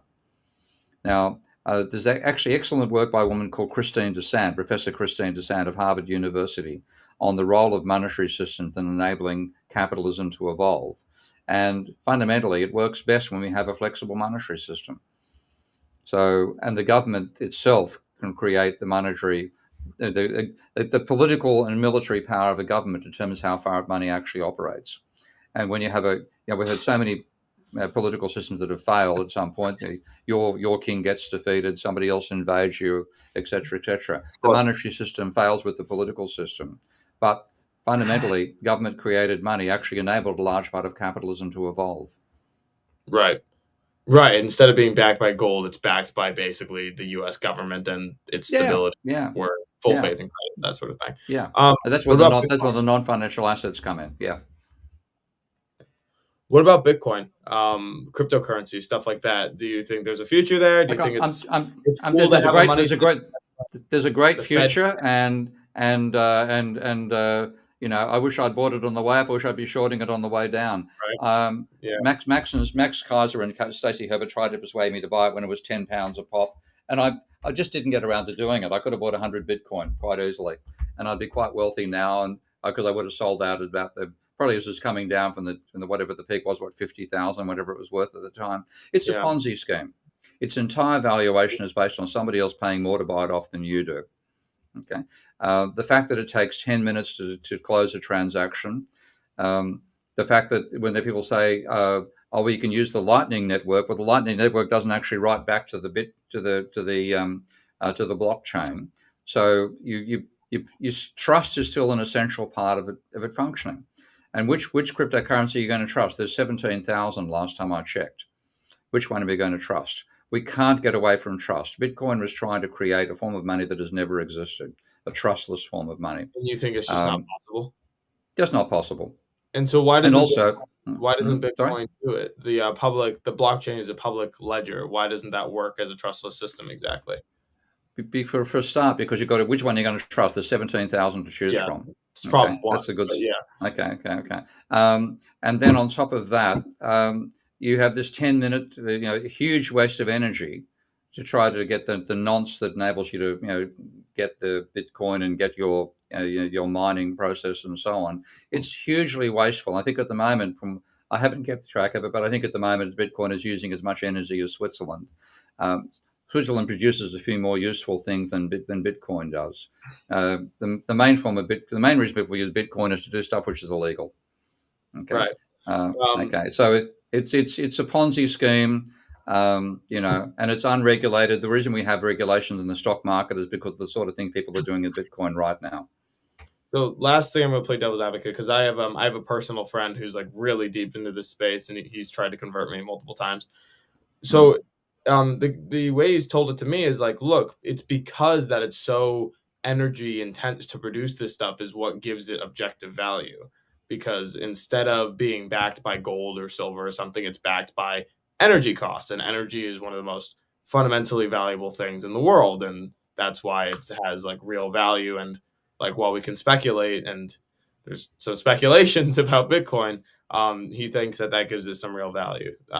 That's the last idea I'm going to throw at you. Well, hang on a second. Oh, it's dark. That's a more practical use of energy than Bitcoin. Okay. I get it. Okay. It's a waste of fucking money. Pardon the French here. No, it's all right. But, it is just a huge. The fact that energy was used. If we had a limitless supply of energy and using energy had no other long-term consequences, then okay, it'd be a nice way to secure the whole system. We're already seeing energy shortages striking at the moment. We're well and truly past the peak of real oil. We're now hitting the peak of shale-based oil. Right. We don't have the energy supplies, and as soon as we find we have to use energy for something else, the first thing governments are going to shut down is Bitcoin. Right. I mean, a lot. Yeah. The tar sands are looking promising too. This is completely off. This is completely off topic, but like, I don't know. Except for the slight probably amount of carbon waste they generate. Yeah, I mean, Yeah, you know, it's complicated for sure. yeah, I had yeah. another thing. Did I have another question for you? Do we have any more callers? No. I'm gonna check YouTube because they like to ask questions. Mm-hmm. I guess we could talk about climate change a little bit. I'm gonna try to stay away from it. So we'll talk about climate change a little bit. How you tied in climate change as an economic matter, and I have been reading a lot of stuff from people like Bjorn Lomborg, who I know is not the most That popular. fuckwit, yeah. Excuse me? I said that fuckwit. Oh, I didn't hear. Okay, I didn't hear you. Okay, so you don't like him. Why? No, I don't. No. Well, to me, it was initially appealing because he was talking a lot about it's like, look, it's a real problem. We have to address it, but innovation adaptation is probably better than measures that hamstring global economies. And that seemed like a somewhat reasonable position to me. So I'm curious if you don't think that's Okay. right. I'm curious as to why. Von Lomborg picks apart any science paper he can find and quotes economic papers on climate change as if they're gospel. Now, he's a fraud, the charlatan, Okay. because if he applied the same techniques to economics, he would have found what I found in the economics papers. Okay. Now, I can find an outright assumption that a roof will protect you from climate change. Does he pick that apart? No, he says this is, gold standard stuff about the percentage damage to GDP. There's an enormous amount of just nonsense, absolutely dreadful nonsense done by the economy. Nothing to do with the economics. It's the assumption they make about what climate change means. So I want to give you an idea of what climate change actually means. Whereabouts in America do you live? At the moment, Central New York. Okay. If you'd be better if you're in the plane, but this will do. There's a paper by the Harvard professor of chemistry, J.G. Anderson. You know the name at all? No. Okay. He's the guy who discovered the hole in the ozone layer, the world expert on ozone. Oh, that guy. Led the campaign to close the ozone layer of Antarctica. So the whole banning of CFCs you can trace back to Anderson. He did a paper in 2017 paper where he says that when we lose the Arctic summer sea ice, and that's not a question of if, it's a question of when. It's slowed down recently for a little of the dynamics of small versus large amounts of ice and what can pass out of the Bering Strait. So it's flatlined for the last 5 years, but it's been on a downward trend for the previous 40. He says once we lose summer sea ice, which will certainly happen for 2050, and the level of carbon dioxide exceeds 500 parts per million, we're now at 420. That will then, according to him, and I know other scientists dispute him on this point, that will break down the 3 circulation cells that exist in the northern hemisphere. So rather than having the 3 circulation cells, what's called the Hadley cell from 0 to 30, rising air at 0, falling air at 30, then the Ferro cell, rising air at 30, falling at 60, and then the polar cell rising at 60 and falling at 90. Rather than those 3, we'll just have one where there's rising air at 0 and falling air at 90. Okay. Now, he ignores what that implies for agriculture and just goes straight to what it implies for ozone. He says when you have that circulation system, the storms that occur on the American plains in particular, will generate clouds that penetrate the stratosphere, which means that the current dynamics are limited to the troposphere. So any storms we have go to the troposphere, they don't actually penetrate the stratosphere all that frequently. When they start penetrating the stratosphere, they'll take moisture into the stratosphere. Doesn't sound like a bad thing. Currently, we have a dry stratosphere. We're going to have a wet stratosphere. Who cares? Point is that wet stratosphere will transfer, as well as transferring H2O, it'll transfer chlorine and bromide. Chlorine and bromide will both break down the ozone layer. According to that 2017 paper, he says that you'll get a 100-fold increase in the rate of destruction of ozone. Now, if that happens, it means you won't be able to go outdoors during daylight hours in America. I think that'll have a fairly substantial impact upon the economy. That's what climate change actually means. It means the change in the structure of the circulation patterns of the planet, both water-based and atmospheric. And they could eliminate the stability on which our sedentary civilization has been based for the last 10,000 years. So that's what climate change means. It doesn't mean X% this and Y% that. It means a potential change in the structure of the circulation patterns, which could eliminate the stability on which human civilization has been built. So geoengineering, not pretty much a pipe dream. Well, we're doing geoengineering right now. Well, intentional geoengineering to counteract that sort of thing, right? Yeah, we have to. I mean, I'm a great fan of a book called MIR, MWR, which stands for Mirrors for Earth Energy Rebalancing. And their attitude is let's just run away.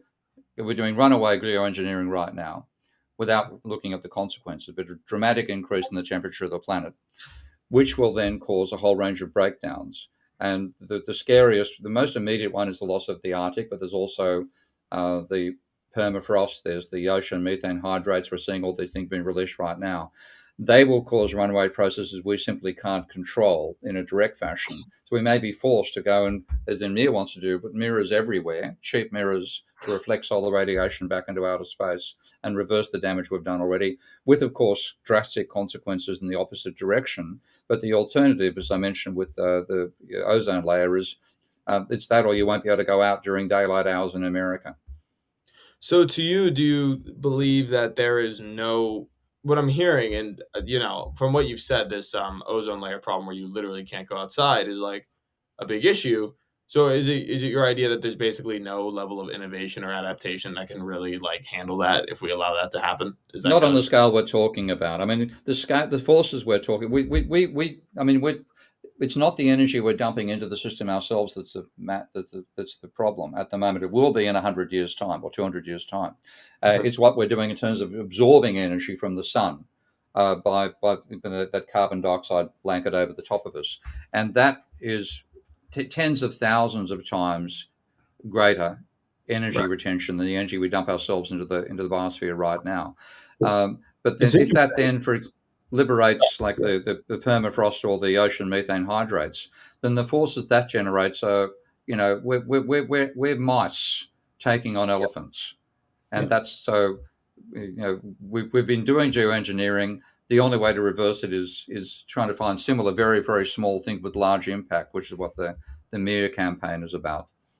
It's interesting because when I hear, the politicians talk about climate change, even like the WEF, they don't like so much talk about holes in the ozone layer anymore. Like that was something that was going on when I was young. They're just talking about it's like the Earth is heating up and like our storms are getting worse, which is evidence is mixed, but maybe stuff like that. And like I haven't heard about the ozone layer since I was like really young. And now what we're talking about is just like we need to cut all the carbon in the world, but that's just because of the heating stuff. It's just I've never heard anybody say that. And I pay attention to. This is why I read the literature. Yeah, I read the literature quite extensively. This from the scientists. I mean, most of these people have become personal friends. I haven't been able to make the case. Like that's a more convincing case. Like the ozone, much more convincing case because like when you say gradually rising sea levels, when you say gradually rising temperature, my thought is like that's all bad. Like of course, but that seems a lot more adaptable. It seems like something we can handle, innovate in response to a lot easier than apparently cosmic death rays, essentially. Exactly. The ozone layer. So again, like it's difficult for me to talk about this with you because you're introducing so much new information. So I can't really like push back, but I'm just happy to, know if there's a reason to push back, and there might not be. Gator wants to get back in. We're going to let him in. And then I think we're going to close up in a, no, he asked a question. So we have a couple questions in our call-in chat. I'm going to read one from UHF. UHF is an electrical engineer, has an electrical engineering background. I'm going to read this. I already read it. I don't understand what it means, but maybe you will. Hopefully I will. Let's see. When you speak of dynamic systems and equilibrium in economics, what are the state variables? Do they change depending on what kind of economics research you do? What do you consider as the control inputs? I don't know. Okay, the most important state variables are the distribution of income, the level of economic activity, which is you can largely proxy that with the level of rate of employment, and the private debt level. Those are my three clear system states. And what you get out of it is a system which can fall into a debt deflation. And so you have to have a policy of avoiding too much private debt compared to GDP, too much change of private debt compared to GDP, as well as taking into account employment, inflation, economic activity, and so on. So the system states, and you find this you can build this with Minsky software as well. But the key system states are those three: the employment rate, the wages share of GDP, which is a proxy for distribution of income, and level of private debt, which of course brings in the role of the banking sector. All right, cool. I didn't really get much of that, but I'm glad UHF got his question answered. All right, so UHF had a follow-up question real quick. Do the concepts of controllability and observability seem relevant to you as an economist taking a complex dynamic systems approach? I'm curious how they apply in your models. Thanks. And then he left. Yeah. I mean, you have to have measurable concepts as part of your analysis. Otherwise, you're talking phlogiston. You're off with the fairies in terms of fantasy. So, like a whole lot of the control elements of neoclassical theory, things like the NAIRU, non-accelerating inflation rate of unemployment, that's a fantasy. Okay. They keep on changing it because it doesn't have any real existence. So you need real things like private debt levels, unemployment rates, wages share of GDP, etc. Stuff you can actually measure as part of your overall system. And when it comes to a complex system, of course, one of the elements of complex systems is you can't predict the future. And you can't say, your predictability drops off exponentially as your time increases linearly. So that's one of the dangers about trying to predict a complex system. Nonetheless, when you accept that a system is complex, then you can do some forecasting within that. So if you look at the improvement in meteorological predictions over the last 40 years, it's fundamentally having embraced Lorenz back in 1963 and saying, yes, the weather is nonlinear. We have to have nonlinear models, as well as a whole range of other changes. So weather forecasting has improved dramatically, even though the weather is a classically unstable, complex system. Economists haven't done that. They've stuck with this belief in equilibrium. So they've failed to get any better at all at prediction, and they often leave out the important variables. That's why they didn't see the financial crisis coming. But in terms of when you have a complex system vision of the world, it then changes how you see what your control parameters are. With my simple model of Minsky's financial instability hypothesis, it has two equilibria. One is what mathematicians would call the good equilibrium: positive rate of employment, positive wages share of income, and a finite debt to GDP ratio. It also has a bad equilibrium with zero wages share, zero employment, and infinite debt ratio. So their attitude was government policy should be destabilizing the bad equilibrium, meaning if we head in that direction, we get pushed away from it. So you do get a way in which you can talk about policy, even though you're acknowledging the system is complex. So a few more lightning round questions and then we're done. This one is from Gator. He asks for your take on de-dollarization. I would also ask, could you tell me what de-dollarization is and then answer that question? Well, I mean, de-dollarization really talked about international trade and saying we shouldn't be using the dollar for international trade, and I completely agree. One of the great mistakes of Bretton Woods was Harvey Dexter White, who was the American representative there, insisting the American dollar become the currency for international exchange in place of the British pound, when what Keynes wanted to have was what he called the Bancor. And the Bancor was going to be an artificial currency created by what became the International Monetary Fund, allocated to countries relative to the scale of economic activity. Their exchange rate would be set on a fixed ratio to the Bancor, and if they ran a trade deficit, they'd be forced ultimately to devalue. Running a trade surplus, they'd be forced to revalue. I think we should have a currency like that, an arbitrary created currency for international trade. That's what we should have rather than a dollar. But of course, what's going on is what's the downside to using the dollar? I mean, as an American person, the fact that it's all pinned on us is I don't know, seems kind of advantageous. Well, go and talk to all the people who joined up and became MAGA believers, and they used to be factory workers, and their factory jobs got exported to China. Now they're working in security and Walmart and stuff like that, and you've gutted the American industrial sector to build the strength of the financial sector, and that's been a major decline in America's. It's been an increase in America's power, but a decline in its productive capability. Right, and capability. Yeah, and being a reserve currency actually undermines your industrial sector. The British did it to themselves. The Americans have done it themselves as well. It's a bad idea. All right, a couple more. So price controls. Do you think that there's ever a good? Well, what are your takes on price controls? Should they be used sparingly or not at all, or often? Sparingly. They make sense, like rent controls and things like that. For example, you live in a rent-controlled city. I'm originally from California. I'm going to push back just a tad. You're going to see who my influences are with this pushback.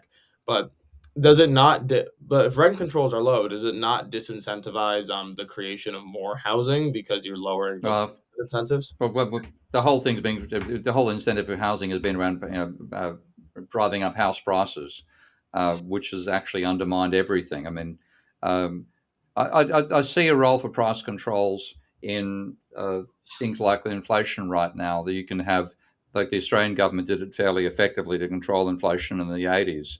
Wage and price controls, an agreement between workers over wage demands and firms over price setting, that sort of thing. It can work. But I mean, the trouble with the price system being, you're saying we should do everything using the price system, also says we have to accept the distribution of income the price system generates as being fair. And that's what neoclassical theory says it is, and it ain't. So, if we had a fair distribution of income, then I wouldn't be talking in favour of price controls. But we don't have a fair distribution of income, and we don't have a fair distribution of power. So sometimes a countervailing power acting through price controls makes sense. But most of the time, no, okay, I wouldn't be in favour of them. So ambivalent position on that. Two questions. I'll ask the easier one first. And usually you're not in favor of them because would you agree that they make the economy less efficient overall? Even if there might be we overemphasize efficiency and underemphasize robustness. Okay, we need a robust system. Well, we're very Nicholas Taleb has a great phrase called anti-fragile. He said we should try to have systems which are anti-fragile. What we've instead got is an incredibly fragile system. So the production system broke down under COVID because we have such a lengthy supply chain. America couldn't supply masks to people because it doesn't make masks. It outsourced making masks to the third world. I went to Thailand because of COVID, and we arrived, and every day, I'm not joking, every day we got 4 masks for the princely sum of 20 cents. Right. And they had a production system. They rolled them out. They wanted to make sure everybody had the mask. There was price control in that particular case. And that's one reason we had such a low prevalence of COVID initially. I spent 6 months in Thailand where nobody wore a mask because you didn't have to, with no COVID domestically. They managed to drive it out. So it's... I've lost my train of thought to some extent there. No, you're saying we should be less focused on efficiency and gross production. And more on robustness. Yeah. So you want to have domestic production capacity. You don't want to say where's the cheapest place to make everything, because if you do that and then you desperately need those products, you don't make them anymore, and they're vital. The countries making them say, sorry, you're at the back of the queue. And that's what happened to America and Europe and in the UK as well with masks. For example, in the UK, the minister responsible, the Tory minister in 2015, forgotten who she was, but she was the health minister, asked her experts how many masks should we have in reserve in case there's a pandemic. And they said about 1 billion. Well, she freaked out. Oh, too many. Let's just make 50 million. What is 50 million masks in the UK? It's 1 mask per person. Right. Okay. Within a couple of days, you've exhausted your buffer. And therefore, they told people masks don't work. What do they mean? We don't have enough masks for the medical staff, so we're going to lie to you about what works. Yeah, and that undermines some institutional trust. Totally. Maybe God, the messaging was just so bad. It's gross. That's it. If you go for efficiency, you don't have buffers. Right. Okay? Yeah. If you don't have buffers and a crisis comes, you sink. So again, I'm gonna push you. I'm gonna push you on this just because it's so integral to my understanding. And if I'm wrong, I really want to understand why I'm wrong. So prices get jacked up in a time of crisis because there's not a lot of it. Does that not serve as an incentive for suppliers to start producing more? Because if you put on the price plenty. Control, look how fast the mask got manufactured in America. Exactly, and talk about. I'm joking.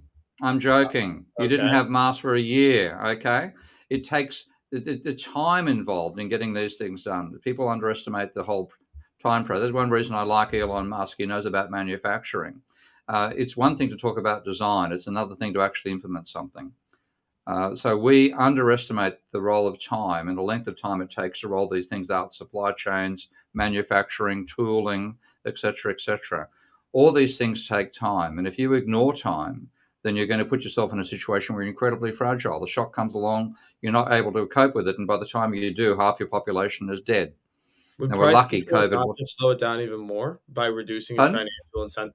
would price controls not slow it down even more by reducing financial incentives to, like get going? Well, we didn't fight the Germans in the Second World War by making guns more expensive. Okay, we had an enormous government-driven campaign to say we're going to generate the money, we're going to create it for you. We want you to make tanks and ships. Okay, forget about cars and boats. We want tanks and ships. Right. It's the speed of response can actually be driven far more effectively by a government in those situations than it can by the private sector. And so last Again, we're question. relying on Sorry. prices to work. Not going to work.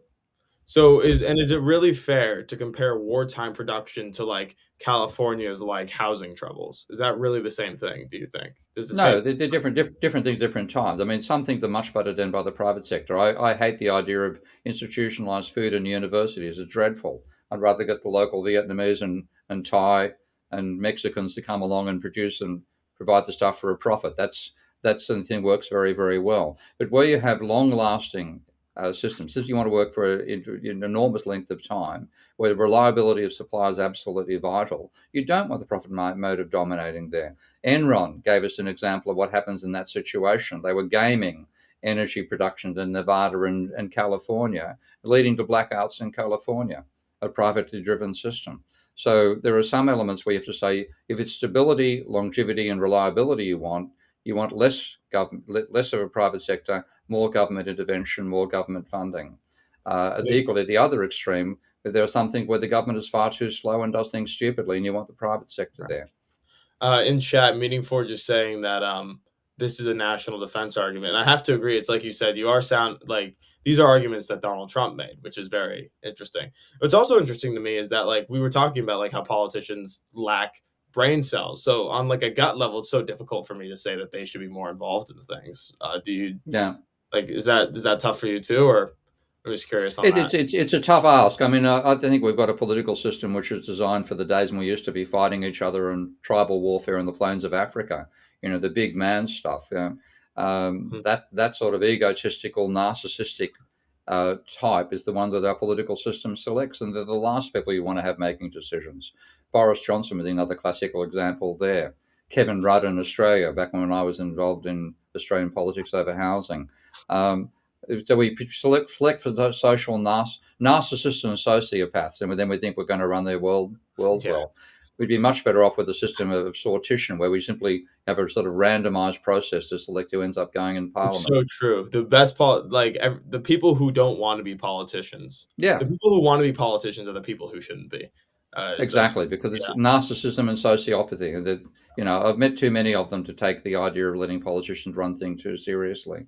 But we do need a state-based system versus a market-based system on occasions for things which you want to have long-lasting, and in that case, I have much more time for the public servants than I have for the politicians. Right. And subsidization, I imagine your opinion is similar to price controls, sparing use. Yeah. Sometimes, so again, but some things you don't want to be done on a profit basis, like transportation. Being able to get around from point A to point B is a major part of an effective economy. If you price everything, you mean the people can't afford to travel. And like in the UK at the moment, prices are so extreme in London that people are deciding it's not worth their while to be working as nurses or firemen, etc., etc. They simply can't. They've spent so much on transport to get to there where their jobs are. They're better off finding something boring to do in a local community. So transportation is one of those areas where you don't want to impose the cost on the individual. You want to have it socially determined. Well, do you think that the cost would stay that high? Because again, if you're gonna go like straight to classical theory, it's like, all right, well, the demand is there and it's too high for most people, and eventually a competitor is gonna come in and try to serve that market of people who can't pay so much. Is that not convincing, do you think? That worked brilliantly in the UK. I'm being sarcastic. I'm not familiar with the UK at all. I mean, the best argument. Like flights were only for rich people, and now almost anybody can do it. Like same thing with automobiles. Yeah, but that's more technology than anything else. I mean, the development of the 747 is what made it cheap, not the fact that you had 130 carriers at one stage when you used to have 4. So It's the technological development that made flying so cheap. But like in the UK, they decided to deregulate and privatise the rail system. And the argument was it's going to be cheaper and faster and better technology. Now, all you have to do is hop on a British train versus hopping on a European train to know that that argument is bollocks. And the ironic thing is most of the British private train suppliers are actually government owned by governments in the Europe, and they're subsidising the European transportation at the cost of the British. It's a farce. So it seems like what's in Britain isn't true here, because in like NYC, for example, everybody complains about the subways, and those are governmentally run. But the subway gets you around rapidly and cheaply. Yeah. Here's one more. Yeah. Sorry, I didn't mean to cut you off. But here's one more thing. So if it's true that it was a technological development that allowed for this, but if you make it public, you don't need that technological development. Could you make the argument that you are now preventing technological development because the subsidization, the price controls mean that there's no need for it anymore? And depends on how much. I mean, if you look at it's just that there's a yin and a yang between the public and private sector. If you look at the way that the Marxists argued, they wanted 100% public ownership. Look at the Austrian, they want 100% private ownership. A capitalist system is a mixed system, and it works best when you say, okay, what is effective for the government, what is effective for the private sector? And in general, things like health, transportation, education are better with the public. But innovation, developing new technologies, computers, etc., better with the private sector. So, like America's health system is an absolute argument against privatization. You've got the most privately dominated health system on the planet and the highest cost per head of public health by a large margin and the worst outcomes. So, a public system is much better for health than a totally predominantly public is better than health than a predominantly private. And America, I think, is the best example of that. You would have seen a book called "Don't Get Sick in America." I think I've heard of it, and I can imagine what it means. A good friend of mine, he was going to die because he had an accident where he broke his neck. This is in Arizona about 30 years ago. And they were going to let him die because it was too expensive to do the operation. And his girlfriend turned up and said, no, he's got insurance. Oh, okay, we'll go ahead and do it then. That's not the sort of decision-making I want to see doctors making. Yeah, I mean, it's difficult, obviously. I've also seen horror stories out of places like Canada, some like undercover journalism there. Like if you're not somebody with a broken neck, if you're something with something more minor, you get triaged. I don't know that much about healthcare. I know what we have in America is bad, and I know it's a bit of a Frankenstein's monster, which is kind of why it's always been more difficult for me to. I mean, again, you would know better than I do, but it's like we have like Obamacare and Medicaid and Medicare and like a whole bunch of public stuff that's kind of like interacting with the private. And that's why it's always been difficult for me, because it seems like we don't really have an example of a purely private healthcare system. I don't know if there's an example of something like that, because even in America, we have public stuff in there messing with incentives, messing with insurance. Do you think that's irrelevant? Do you think the point still stands? Without a doubt. I mean, like if you have a totally private system for health, and the rich survive and the poor die. Well, until a competitor comes down and serves that market, right? How can they serve it if the poor can't afford to pay the cost of a doctor? You have a McDonald's version of healthcare, basically. Huh? It's like, McDonald's version of healthcare for a heart operation. I mean, sorry, the costs involved in these things are enormous, and the choice is you simply can't afford to do it. Okay. Well, I wonder if you could have something like a fully privatized system of healthcare, but then you have governmental, like, I don't know, you have loans or a welfare system that doesn't do the healthcare directly, but provides financing for people in need of healthcare. That's pretty much what the Australian system was when the Labor government brought it back in the 1970s. What our Medicare system, we had 85% was paid for by the state, 15% by the user. Okay. Right. You could opt to go out of the system. You had to. I know the Canadian system is very hard to opt out of. There's no They don't give you the freedom to choose private if you want to go private. The Australian government enabled that with their system. It was actually quite effective. It's been undermined by the last 30 years of conservative rule in the country, so it works very badly now. So I had a prostate cancer operation. I paid $12,000 myself for it and got $1,500 back on insurance. If I was a poor person, I couldn't afford the operation. So I would have died of prostate cancer. This is the sort of choice you get forced into. So a mix of public and private, where the public is predominant, makes infinite sense in healthcare, and it's actually cheaper. Well, and last thing to this point, I think this would be a good way to do it, because you said that you leave the innovation to the private, but then you cover some things with public. And the immediate thought for me was like, well, okay, why would the private innovate healthcare technology if that's completely or almost completely run by the government? Or same for if they make a profit out of it, and they did make a profit out of it, right? They'd have to innovate and sell to the government, or we could do the system we just talked about, where they run it and then the government just provides funding to the individuals instead of actually running. Which to me, as a person who is generally wary of governmental intervention, would be the most appealing, because we don't need the idiots and the politicians running this thing. They're just providing the finances for people who are in dire need, which is something appealing to me.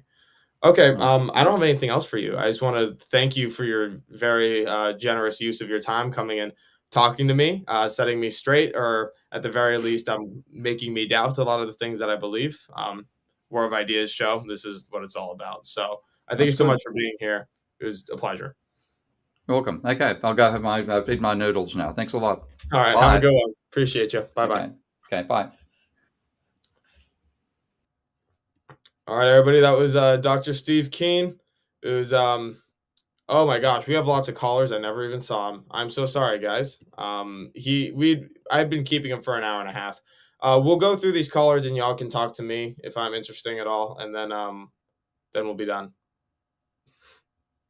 You not interesting? No, never. Always. Nothing. Hey, Steve, you're still here, by the way. If you want to leave, you can.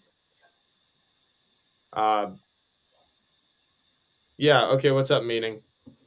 So, I mean, I kind of came in at the tail end of that conversation. There was a few things like talking about supply chains and stuff like that kind of piqued me very quickly, because that's my field. I'm in that field. Doesn't mean I'm an expert. It just means I'm in the field. Yes, there's something to be said about risk exposure by the length of the supply chain, right? Mm-hmm. So how long our supply chain is, and how we manage buffers and how we manage other things is problematic. When you start talking about national level, it's like it is national defense, and it's also just national health in general. Yeah. There are certain functions that the government has to contend with, and has microprocessors. Microchips was a big one recently. Microchips. I mean, anything really things that relate to national defense, public health and safety. There's a few other things, right? But typically speaking, right, you would want to see the government involved in that. The same thing with trade tariffs, actually. In the event that there is an imbalance of trade between countries, because again, we also have the foreign exchange market, that from a macro perspective, we have to manage our currency, right? So from that perspective, there's a lot of things the government can involve itself in, and to what degree is always the appropriate question. So there's that. Healthcare is healthcare. I mean, I would say increase your price visibilities, reduce price transparency, and increase your or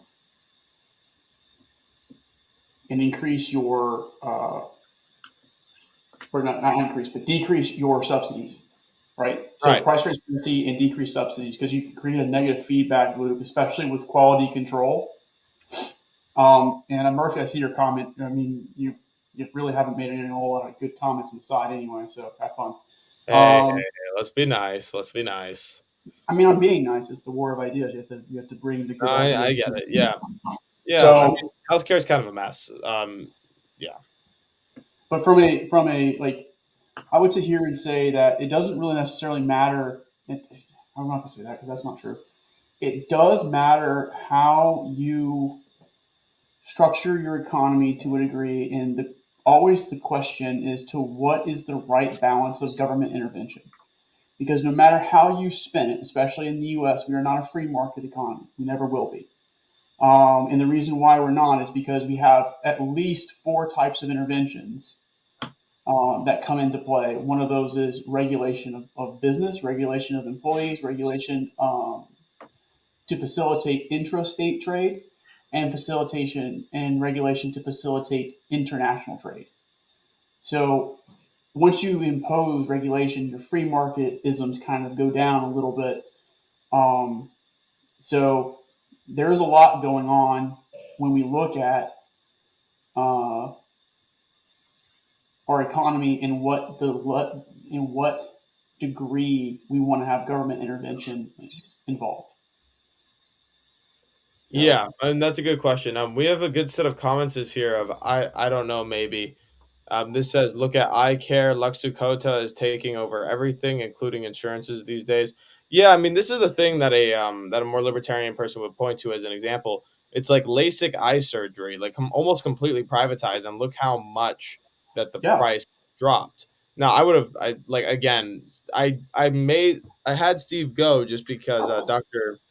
Steve Keen, I had him go just because I held him on the line for like a while, and I kind of wanted to stop holding him, and I was an idiot and I didn't see callers. But I imagine that the incentive structure is a little bit different. I'd be curious what he'd say, but I mean, there's always incentive structures, whether or not you want to call it profit or whether you want to call it one underlying incentive structure that does not get talked about enough is short-term our short-term measurement at the CEO, shareholder, board of directors level. Yeah. Right, which is share price.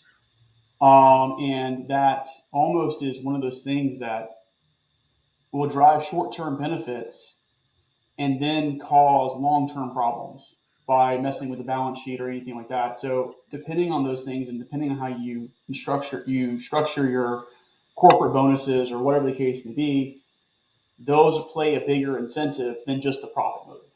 Yeah. Hey, Johnny, you're in now. Yeah. Hey guys. Murphy's Can saying, you hear me okay? yeah. Murphy says that Steve Keen isn't anti-market or necessarily anti-capitalism. Don't forget, no, he definitely isn't, and that was great. We're gonna have a guy named Richard Wolff at some point, maybe, who is a full-on Marxist. I would like really what I and actually next month we're having a young econometrician named Germinal G. Javon, who will be coming on next month, who's like a Sowell kind of guy. Who will that'd be be fun. too. So I would love to get multiple of these economists in a room and just have them argue, because I'm just not in a position where I can make an intelligent argument against him. I can just ask questions.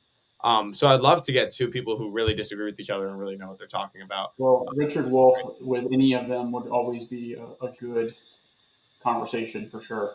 Because Richard Wolff is hard Marxist. Yeah, I've watched some of his stuff. He is like straight Marxist. And I don't really get that. When you look at just the hockey stick of history, it like this is a very famous graph. It just really looks like after the Industrial Revolution happened, after capitalism and free markets kind of got going, everything got better. Like I don't know. I'm sure I'm oversimplifying. All right, Johnny, how you doing, man? Sorry you couldn't make it. Steve was. Oh, no worries. Sorry, work gets in the way. Would you believe? Here we are trying to have a decent conversation. And work wants to make me do stuff, and so terrible, isn't it? Steve is technically still in the listeners, but I just think he forgot to like turn off his computer. I don't think he's here. I suspect as much. Yeah, I was going to ask Steve about. I was going to get into MMT with him because I do like his theories a lot. Maybe I missed a lot of that. Sorry. How much of that did I miss? Did you guys dig into that some? Well, we dug into how what we think of as Keynesian, as which is modern monetary theory, fundamentally apparently isn't actually Keynes. It's one guy's misinterpretation of what Keynes is, which is why it's post-Keynesian, which I did not know. I went into this thinking this guy that Dr. Keen was in full support of modern monetary theory. That's what I thought we were. And I'm talking Warren Moser as the guy who misinterpreted Keynes. No, it wasn't Moser. It was somebody else. I forget his name. You guys can watch this episode when it goes up and find out what he said. But there's somebody who misinterpreted Keynes, like really hard, and that's how we've all understood Keynes forever now. Are you thinking of Krugman? No, but he did lay Or into Samuelson? He did lay into Krugman. I don't know. Something with ended with an X, I think. I don't remember. It'll be up. It'll be up in a second.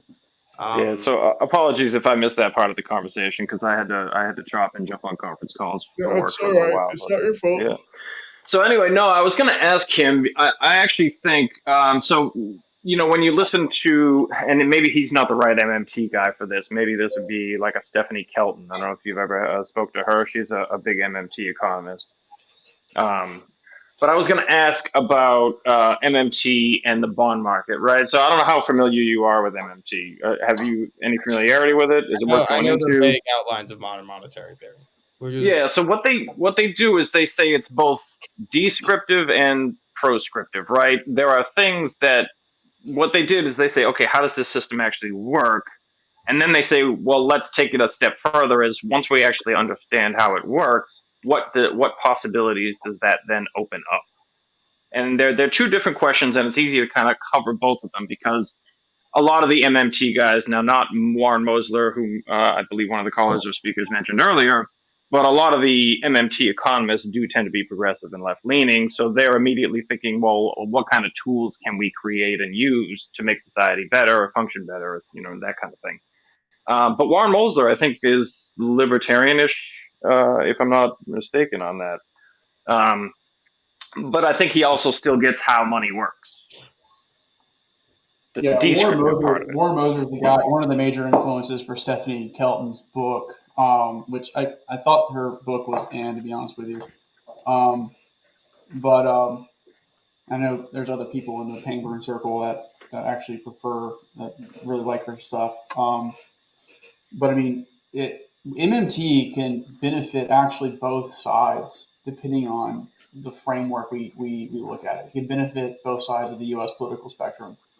The question is just where do you spend your money? Yeah, that's absolutely true. And I was going to ask Professor Keene about the behavior of the bond market, right? Because if you believe the conventional constraints that we're told are on the economy, right? Like if we don't collect enough tax revenue to pay off our debt and pay all the interest on our debt on a fiat currency issuer, then we will run out of money and we will go bankrupt and everything will go into a tailspin, right? And that there are bond market vigilantes was a term made up in like the late 80s, early 90s. I want to say I think it was thrown around a lot during the early first Clinton administration. Yeah, the early part of the Clinton administration. When they raised taxes, they said, well, we have to raise taxes because the bond market vigilantes are coming for us, and if we don't, keep them at bay. And I was going to ask about bond market behavior because I thought we've gotten a very interesting example in the past year, right? I don't know how much John or Jim, I don't know how much you guys watch treasury markets, but I thought the behavior of the treasury markets in reaction to the first real bout of sustained inflation at a real serious level that we've seen, right? And it's eventually has triggered a reaction from the central bank. That's been the strongest policy response we've seen since the early 1980s. Do you guys follow financial markets? Am I off on my own here? For raising the interest level, right? Yeah. So we saw a pretty strong increase in inflation during 2021, right? And at first, the central bank told us it was transitory, and they eventually pivoted, right? Eventually. Yeah. It took a while, and everybody knew it was bullshit, like for months. Yeah, there was differing opinions on what was driving it, what was causing it, right? And we can go down that route, right? But if you wanted to make the argument that look, the monetary authorities, the government really isn't in charge of the money, external constraints are real, right? We really can run out of money. Inflation, bond markets will put constraints on governments. Then you should have seen the bond market reacting in real time to those rapid increases in the CPI, right? If the markets thought it was transitory, then maybe they would have blown it off. But if they thought it was real, then they should have immediately pushed down bond prices, pushed up the yield, and reacted before the central bank did, not after, right? But what I think is very interesting is we saw the central bank pivot rhetorically about a change in policy. And then the bond market reacted to a change in central bank rhetoric and policy, right? There was a real secular shift in that, right? It was not because of the change in the CPI. The bond market was happy to stay with low yields. And all the way up until the end of 2021, when that transition happened, the dog didn't bark, so to speak, right? The bond market did not start squeezing government debt in response to a rise in inflation. So let me ask you this: whether or not the Fed said that it was transitory, it wasn't. So if the CPI just kept, so not the CPI, so if the Fed kept going with the happy talk and kept saying it was transitory, but the inflation just kept going, at what point would the bond market like thought it was real, even without a rhetoric shift? Because they would have had to have thought it was real at some point, right? Like, so here's where I'm going with it, right? It's the Fed that determines where the bond market is, right? And the bond market is really just market management and market arguments over future expectations of where Fed policy is.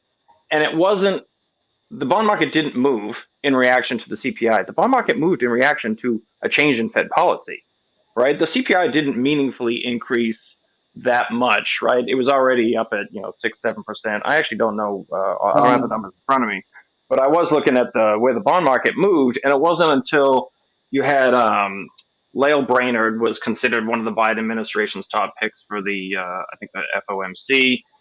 She was considered one of the dovish members, and she started talking a lot more hawkish. Said, "Hey, we're going to actually have to really react to this increase in inflation." A whole number of them, right? It's almost like talking to markets, talking to financial markets is almost like talking to small children, right? You have to like be very serious. You have to say it repeatedly. You have to be very clear in your tone and your verbiage that you're dead serious about a change in policy, right? One set of flippant remarks isn't going to move the market, and that's it, right? You have to like have a number of people on message over a period of time saying we're changing policy, and only then did the bond market have the biggest sell-off since 1981 or 82 or something like that, right? So to me, that looks like anecdotal or at least one-off example, providing real evidence that MMT really is the right description of how the economy works, right? Because it's the government determining policy, not markets determining policy and the Fed reacting to that. Yeah. Well, in the coming weeks, we'll be talking to more economic experts, so I'm sure you can ask those questions to them as well. I'm sorry you couldn't come in. Keen was still here, but I just want to say that's going to be it. I'm running out of time. 3 hours is kind of always my hard limit for. Thanks, guys. Appreciate the time, man. No, I appreciate all of you coming in. Appreciate you listening. I hope you all enjoyed the episode. As you can see in the call-in chat, that when we are not live on Callin, we have a Discord server. We have lots of voice and text channels. We talk about all sorts of stuff, from economics to morality to philosophy, all that good stuff. So please join up.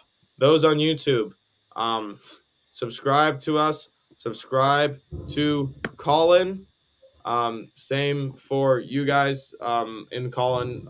Any of you new listeners, if you have not subscribed, please do. And you especially want to subscribe because our good friend, another host named Mace Starwalk, is doing a show at 3 p.m. Pacific today. And for those of you on the East Coast, that's 6 p.m. Eastern time, if I'm not messing up my time zones again. He's going to be talking to an astrologist who claims to be able to guess people's birthdays by talking to them. So, real life astrologist, we're putting it to the test on a Mace's show. She will be convincing us otherwise as to whether or not astrology is BS. So, yeah, please join the Pangburn Discord server, subscribe to the Call-In show, go watch Mace's show. Should be a ton of fun. Thank you all for being here. As always, I will see you all next week. I'll see you all next week in the War of Ideas. Bye-bye.